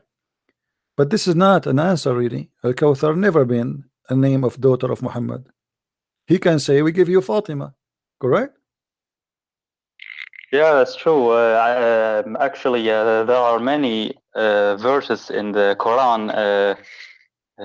This one means Ali, the other Hassan, Hussein, and yeah, they fabricate things. They fabricate meaning. I always think, why could God not mention it explicitly, like Ali or Hassan Hussein, if they are the center of my friend, Shia they decide, Shia they are the same as the Muslim. Both of them they worship Muhammad and his family, but everyone he have his own way. The Shia they focus in the whole family. The Sunni they focus in Muhammad, but it's the same madness. Both they believe that Muhammad is above mankind, to the point that Allah he wrote the name of Muhammad. The Shia they say they wrote even the name of Ali, correct? That's true. The Sunni they say if not you Muhammad, Allah never created all mankind. So the whole creation of the world is created because of Muhammad. The Shia they have the same.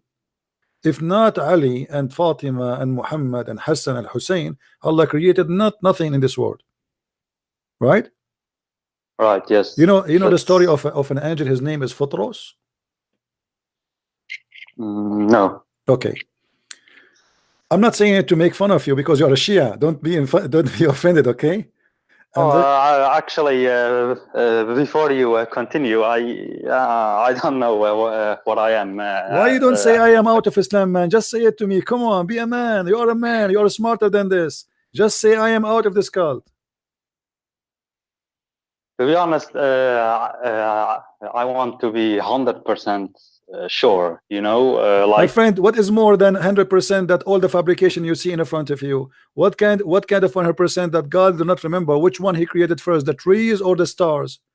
What kind of God? He says women they have a sperm coming from their ribs, and all of us we knew women they have no sperm. I mean, what more you want? I know, yeah, these are all truth, but okay, I promise you that I will continue researching these things, and then in the future I will call you again, and then I will make a decision. But I have some questions for you. All right. There's a guy, his name is Hamid Abdel Samad. You know him? Yeah, I saw once a video of him. Right, he's from Germany. Yeah. In Germany, I watched some of his videos. They were subtitled with English, so he was telling about a story of Zainab al-Kubra, the oldest daughter of Muhammad, supposedly. He said that Muslims are actually they hide this story.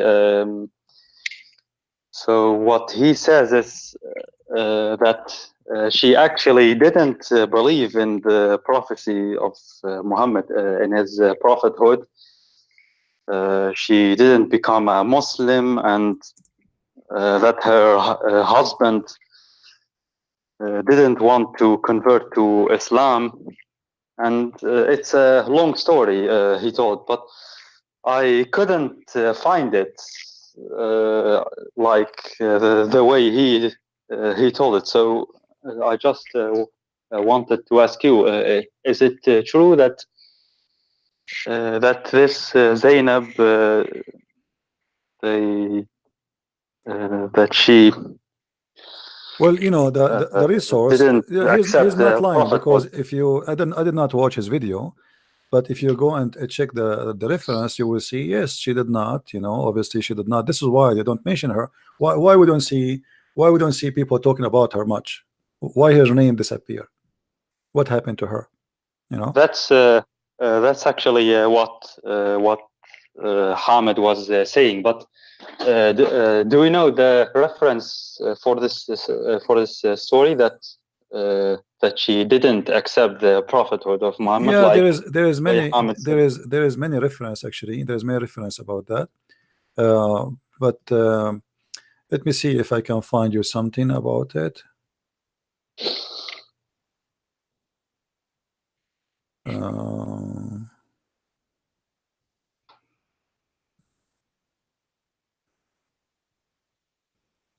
Now, do you want the reference from the Shia books or the Sunni books? Well, actually, both. You know, the more you have, the better. Even external sources. I mean, I have to do a full investigation, like not only listen to this Shia guy or that Sunni guy, like everything, even outside, you know. So yeah, I mean, if you have both, then that is better. Well, you know, obviously, isn't it Abu al-As? He was fighting Muhammad, and she was staying with her husband. So if she don't believe, if she believe he is a prophet, why she stay with the man who is fighting her, you know, Muhammad? You know what I mean? Yes. So obviously, like, you know, if you are fighting, or like, I am a Christian and I have a wife, she is a Muslim, and now we are the crusade and you are the Muslims, and we are saying Muhammad is false, and you're my wife, she stay with me and support me. Obviously she don't believe in Muhammad. Yes, so you can, that's so you can, right? So you can go and read any reference about she being married to this man who is fighting Muhammad, and that will be confirming to us that she is not a believer. Yes, that was actually what I could find on Wikipedia, but explicitly mentioning him, I mean her, not accepting the prophethood of Muhammad, I didn't see that. But okay, yeah, that's actually a good statement. If she supported her husband, and if she stayed with him, and he didn't want to, didn't want to become a Muslim, that actually, yeah. Why a woman? Why a woman she will stay? Why a woman she will stay with a man who is fighting a prophet of God? Forget about she is being a daughter, or being a cousin, or being anything. If I am a Christian and I believe in Jesus, and you know, and I have a woman, let us say, or let us say a Christian woman, she married a man, he want to kill all the Christians. Why she want to stay with him unless she is converted to his cult, his religion, correct? Especially she's afraid to leave. She's afraid to leave. You know, she can go. Nobody can. She can escape. She can take a donkey, a horse, and she can run.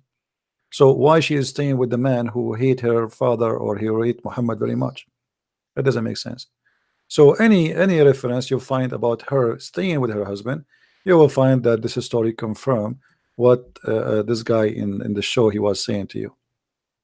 You know. Okay, this is found in Sirat Rasulullah, or which book? Most of the reference coming from the Siras, you know, but there is many reference not only in the Sirah. There's many. What is that, Sunni or Shia? The Sirah, by the way, the Rasulullah. Sirah, it was not meant to be Sunni or Shia, because both of them they quote from the Sirah. The Sunni and the Shia they quote from the Sirah.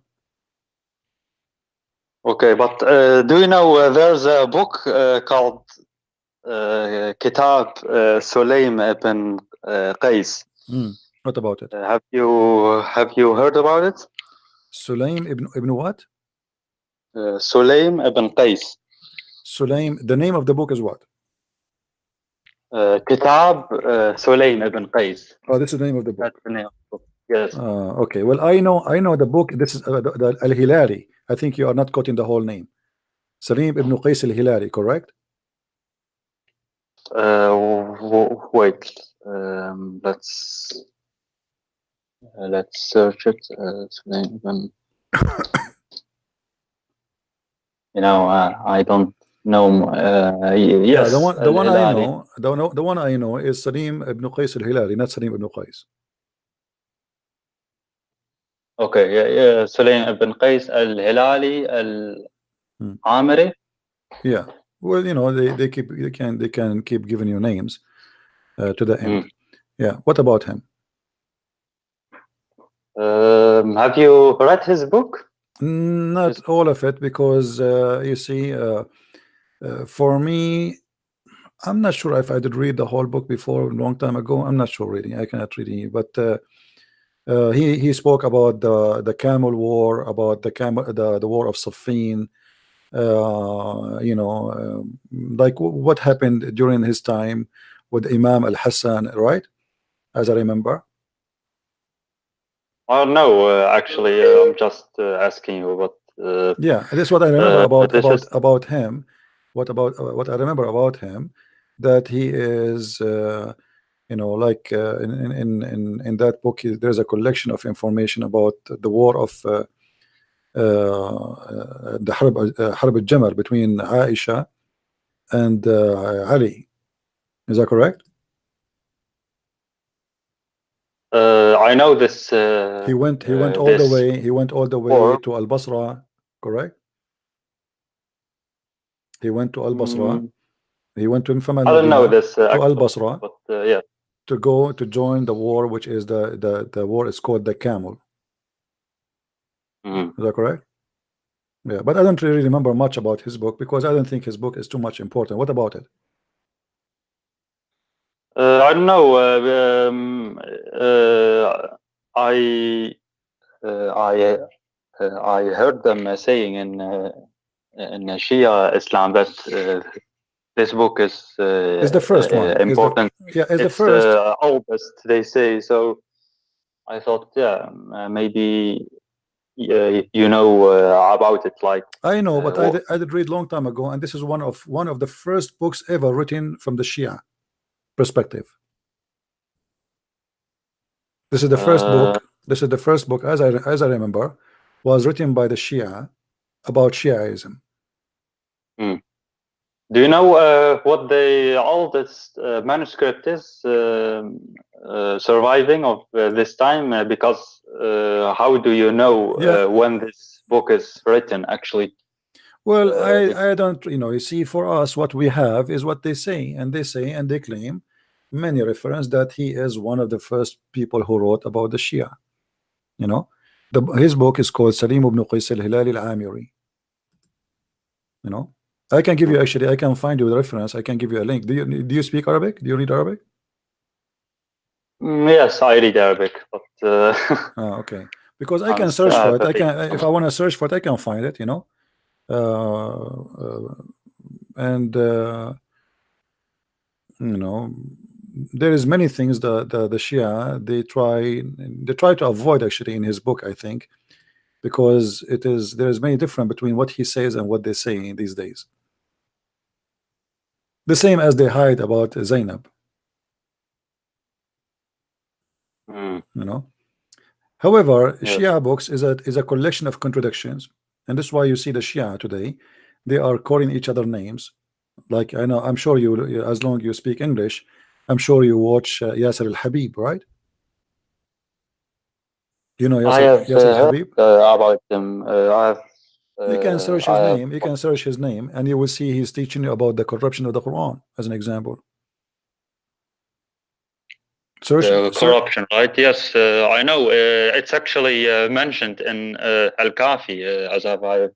Right. But the thing that astonishes me and actually that made me furious is that all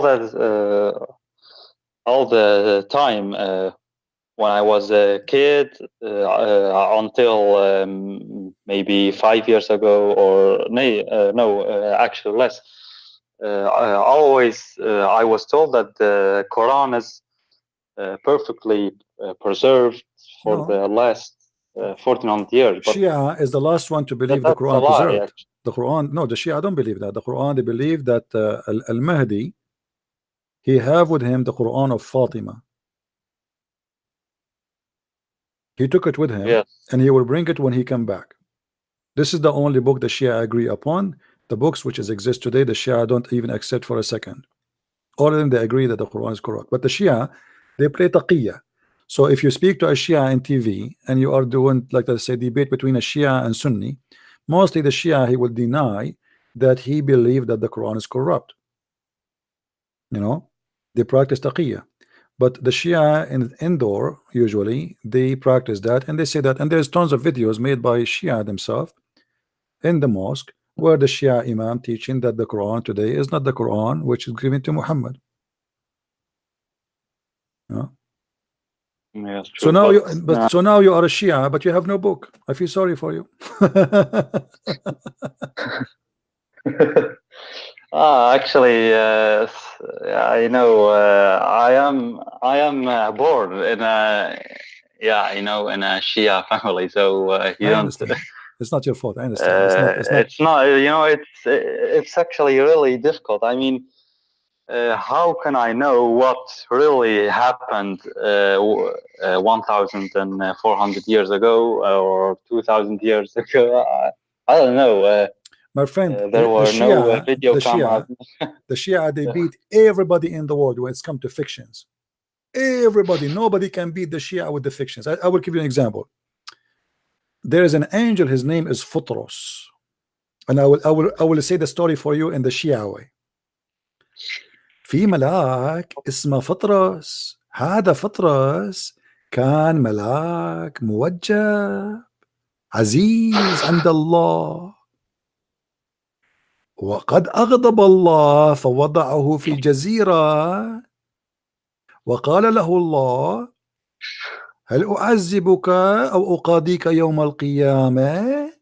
فقال فطرس أو ربي عذبني اليوم وليس يوم القيامة. فقام الله وكسر جناحيه وأرسله إلى جزيرة بعيدة. وفي يوم من الأيام سمع فطرس ضجيجا في السماء فصاح وقال ما هذا؟ هل أنت جبريل؟ فرد عليه جبريل وقال نعم. فقال فطرس ماذا حصل؟ هل قامت القيامة؟ فقال جبريل لا، لم تقم القيامة، ولكن اليوم ولد مولود عزيز على الله اسمه الحسن. فقال فطرس أرجوك تكلم إلى الله لكي يصلح جناحي ويسمح لي بأن أذهب إلى رسول الله وأهنيه. Translation. The story is long. So guys, there is an angel, his name is Futros, and Futros, he disobeyed Allah. So Allah, he told him, which one you prefer to do to you, punish you now or punish you later in the judgment day? The angel Futros, he said now. So Allah, he broke his wings and he sent him to an island in the Caribbean. For sure the Caribbean, this is my addition. So he put him in a far away island. And one day Futros, he heard noise in the sky. So he said, he looked at the sky and he saw the angels from far away, and he said, what happened? Why there is noise? Did the judgment day did come? Jibril answer says, no, it's not the judgment day. Today the child, a born child of the of Muhammad, so we are going to say like a graduation for you.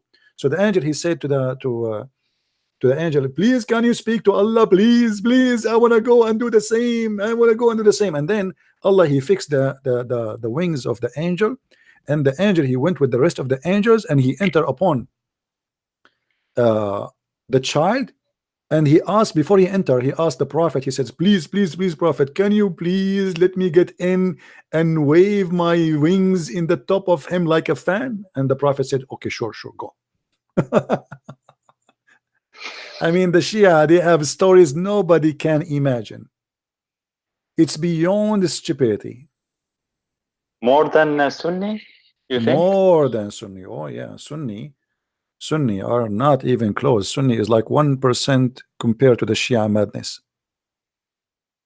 Guys, what do you want? What do you want from the screen? I have the ocean for you in the screen. I put it there in purpose because there's nothing to show you. It's not in English to show you. There's a video. This is a story. I don't have it in English. I can show it to you in video, but video speak Arabic, you know, which will not make any difference for you. So there is no screen. I put for you the ocean. They are asking me to show the screen. They think the story of Futros is in the screen. Futros is not here now. He's on a vacation. Anyway, my friend.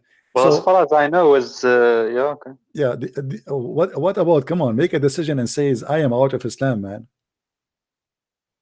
Come on, you are smarter than this. I can tell you are already out of it. Why you are shy to say it? I know. I want to be 100% sure, but okay. I'm. You promise I me am to call me getting next time I closer. go on air? You promise me to call me next time No problem. if you are available? Okay. But then, okay, if Islam is not the true religion, like not the Shia nor the Sunni, then what makes Christianity? I mean, Well, you see, for real... me, I have a logic. My logic is, before I present the Messiah to someone, he have to reject the devil first. Otherwise, I'm wasting my time. So if you believe in something, I prefer to explain what you believe first to show you that you are believing it wrong. It's like, you know, there's a computer and the computer have a virus, and you want to install a new software. Installing new software will not really make the computer healthy. Still the virus is there, so we have to format the computer. So as long as still you are thinking not sure of Islam to be 100%, then I will save my time for you until you say to me Islam is not the right thing, and we can talk about Christianity, me and you. What do you think? And you don't have to believe anyway. I mean, you know, you are a man, you are an adult. God gave you a gift which is called the brain. Take what you think is right. You know what I mean? Okay, but I mean, why is there only one truth? Like Muslims claim Islam is only true. Shia claim that belief in Muhammad and the Imams is a must, and like everyone. But if you look at Hinduism, for example, they say no. There are many ways to heaven, and you see, I actually looked at my friend. The Hinduism is mostly is like a philosophy. It's not really a religion as much as a philosophy and yoga, etc. Christianity is different. Same time, anyone can say I am the only one who have the right belief, right? That's normal. I mean, because they cannot be all true. One of them have to be right, or maybe all of them are wrong. You know what I mean? So yes, we have to be open for the option of being wrong or being right. So we will not say, okay, only this guy. For me, I say Christianity is a true one, and that's why I believe in it. However, I understand if people say we don't believe in it, it must be false. No problem. But the issue is, What is the purpose of this God you are worshiping? The God of Islam is weird, is mad. Like the Quran says, وَمَا خَلَقْتُ الْإِنسَ وَالْجِنَّ إِلَّا لِيَعْبُدُونَ. I never created man and genie except to worship me. So the purpose of a creation is stupid, because God do not need people to worship him for his God anyway. That's mean he's self-esteem person here in an echo, you know. He like to be worshipped. Muhammad, he said, if you don't commit sin, I assure you that Allah will wipe you out, will destroy you, and create people and bring people who commit sin and ask him for forgiveness. So this God in Islam, he wanted you to commit sin and beg him for forgiveness. This is the point. He want to feel better. He want to be worshipped. It's like there's a guy who is mentally ill. He bring you home and say you have to bow down to me every day, otherwise I'm going to destroy you. So this is the point of Islam. Christianity is the opposite. Christianity believe that God is our father in the meaning of what? He loves us the same as his children. We worship him, yes. We pray for him, yes. But in return, he loves us, and he did not create us so we can be slaves. He created us so we can share his kingdom and his love with him. So the point of belief is different, and the reason of belief is different. Islam is about slavery. You live as a slave, you die as a slave, you go to heaven, you are a slave still. Christianity is different belief. Same time, you know, we have tons of reasons to believe Jesus must be God, for he was able to do things nobody can do. And until now, there is miracles happen in the name of Jesus, and nobody can explain. So which one, for example? Which one? The miracles? Miracles, yes. Me myself, I witnessed a miracle actually in a family member. You know, I don't like to talk about those things because this is a personal experience. I'm not here trying to make you believe in a miracle happened to me because I'm lying. Maybe I'm lying. Maybe I'm fabricating things. But what I will say to you, that when you believe in Jesus, you will live miracles and you will witness miracles yourself. It's not a fiction, it is a true. So there is a huge difference between Christianity as a fiction and Christianity as reality. Today, there is miracle. You can go right now and see, and you will find a lot of people, they face miracles. For me, I don't like to speak about them because people, they might say, look, Christian Prince is fabricating a story. This cannot be true because it's a miracle. It's hard to believe. It's hard to believe. That's why we call it miracle. Anything we cannot understand how it happened, people, they call it a miracle. So even the Quran, which a book we refuse, believe that Jesus can resurrect people from death. People can heal the blind, can make the blind see, can heal the leper, can control the nature, can tell you what you hide in your houses. So, and even it says that even the apostles of Jesus, which sent the 3 messengers, which is sent by Jesus, they were able to accomplish miracles in his name.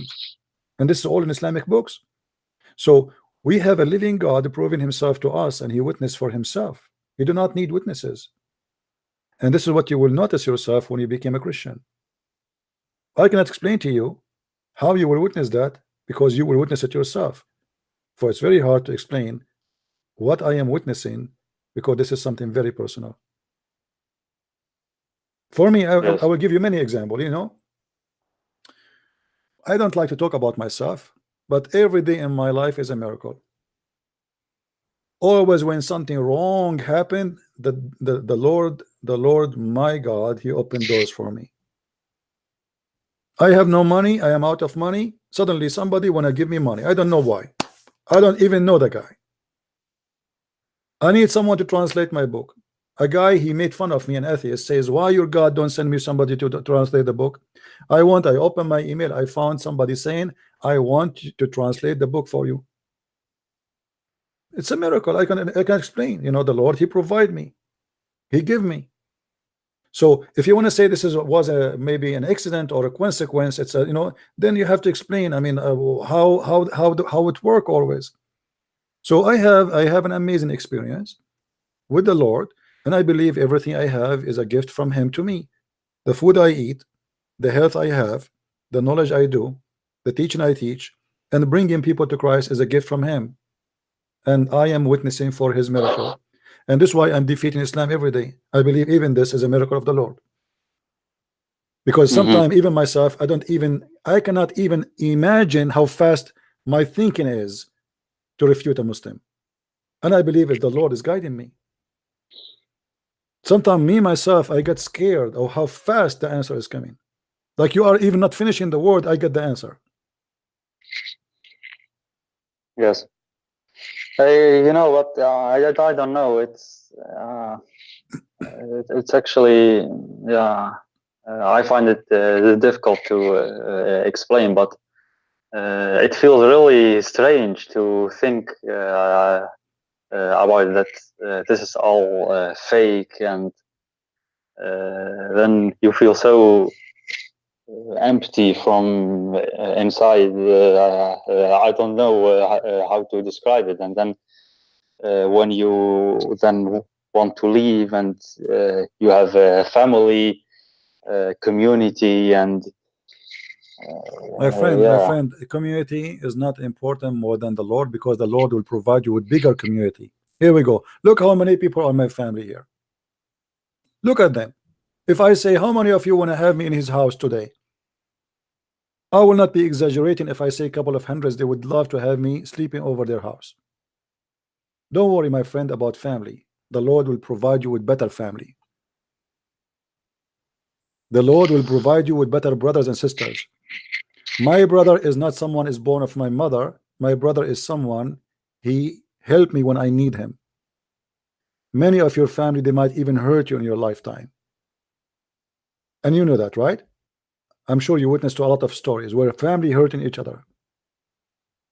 I mean, that's true.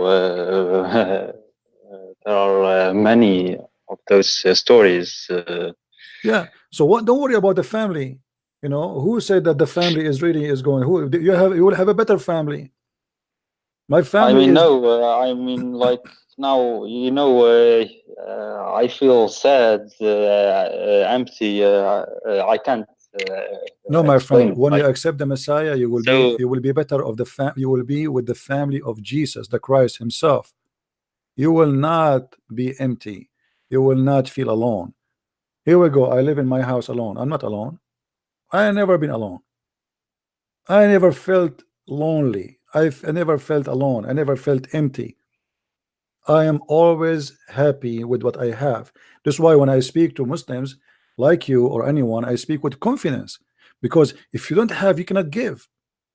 How you can teach about something you don't have? How you want to tell me about something you don't have yourself? So if I don't have it, I cannot give it to you. So my friend, don't worry about that.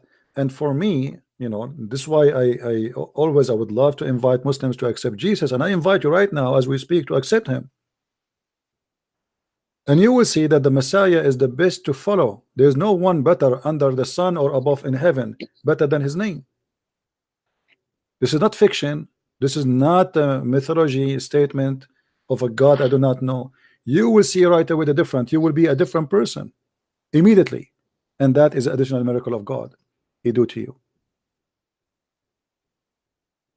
Okay, so yeah, I don't want to make it late for you. Like maybe you have other things too, but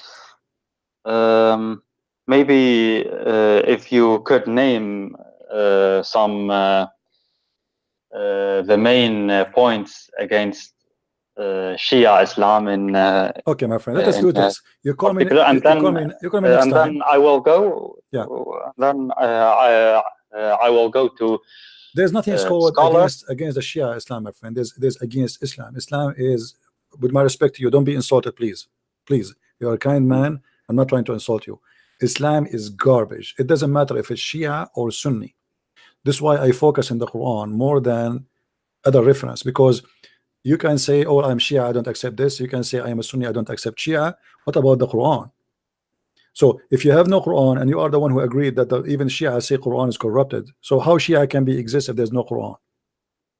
How we can believe in something if we don't have a book to believe in? You know what I mean?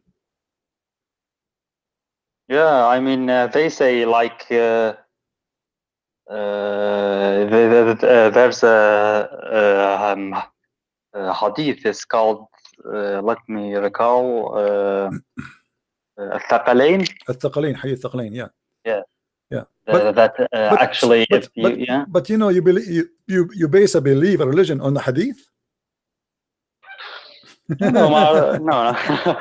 But I mean, that's what they say. You know, I don't have much knowledge about. This is one of the funny things about Islam.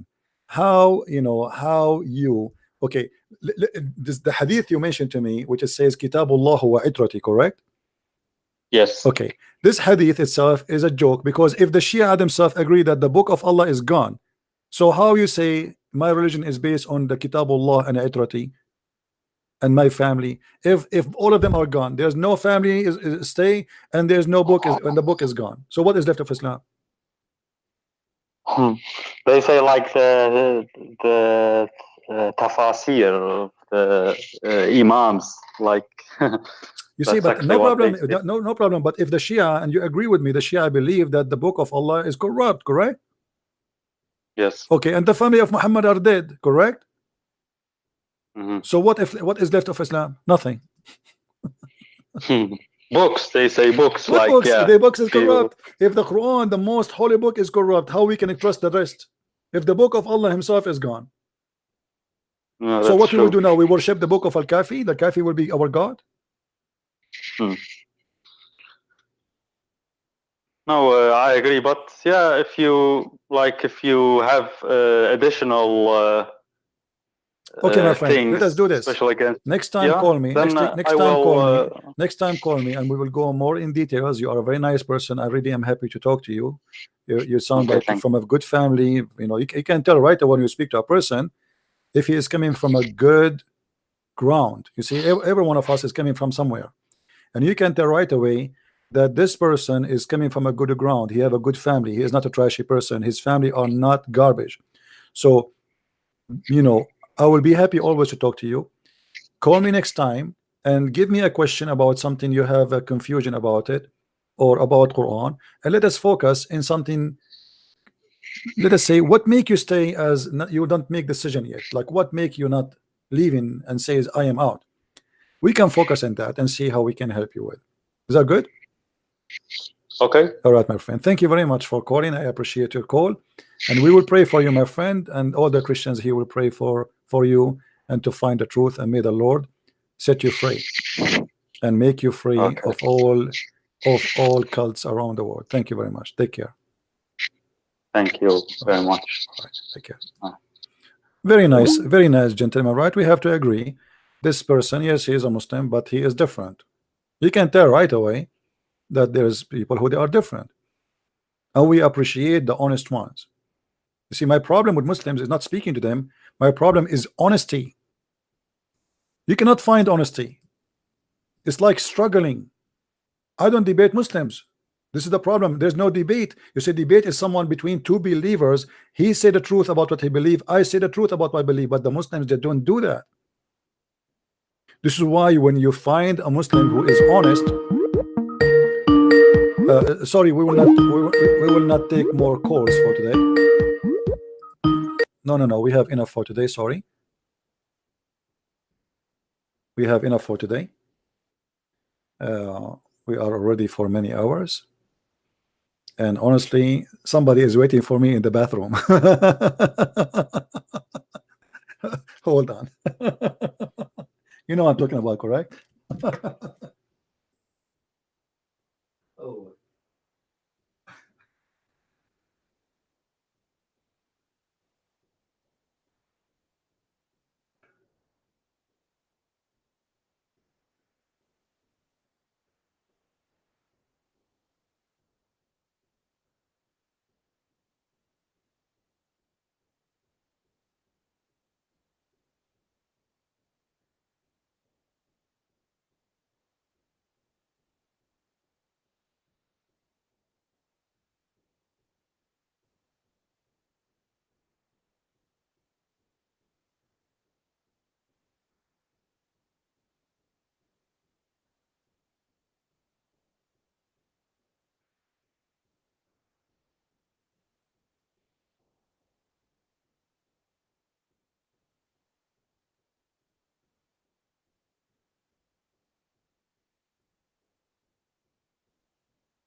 All right, sorry for this. You know, before you go in the bathroom, as you remember, you have to recite a certain prayer. Otherwise, shaitan is going to play with your bum, as the prophet he said. And because I'm aware of such a danger, then I had to recite that prayer before I go to the bathroom. Be careful, my friend. There's a very much too much danger involved in your trip to the bathroom. And one of the reasons Muhammad he says those stupid things, because he want the Muslims not to use his brain. He want him to focus in silly stuff. Muhammad in the hadith he says, before you go to the bathroom, you have to say certain prayer. Let me see if I can find you.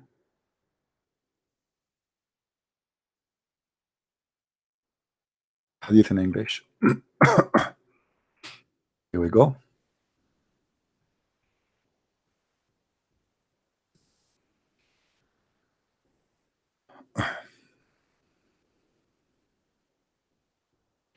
If you want to go to the bathroom, the Prophet said, on entering the bathroom, used to say, Allahumma a'udhu bika min al-khubthi wal-khaba'ith. O Allah, I seek refuge with you from the devil, male and female, or all offense of the wicked things. Where? In the bathroom. The bathroom is where the devil headquarters. And this is why I advise all of you when you go in the bathroom to be very careful. This is why when I went to the bathroom right now, and there's 800 of you who knows what I did, I had to be very careful and take extra caution, like steps. You have to do certain things, otherwise you will be at risk. Shaitan, by the way, if you go inside the bathroom and you don't say this prayer, he will go inside your bowels and he will play with your anus. And you know how dangerous that is.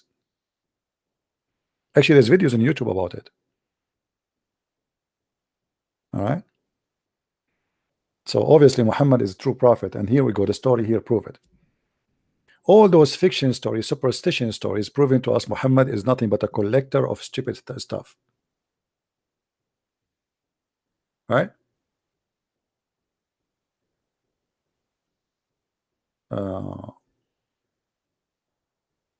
Look, all those stories. Look.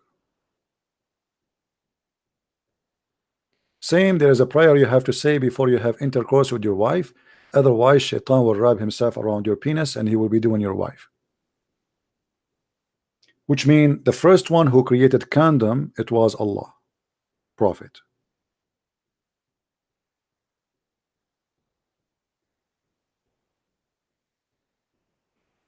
Anyway, guys, I hope we have a good time together today.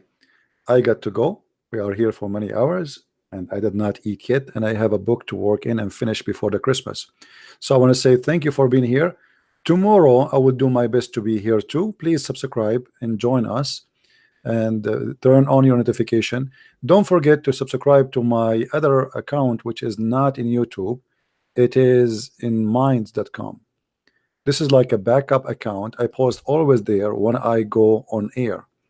So in case you lost me, you do not know how to find me, always you can go to minds.com and you will find what is the active channel of Christian Prince.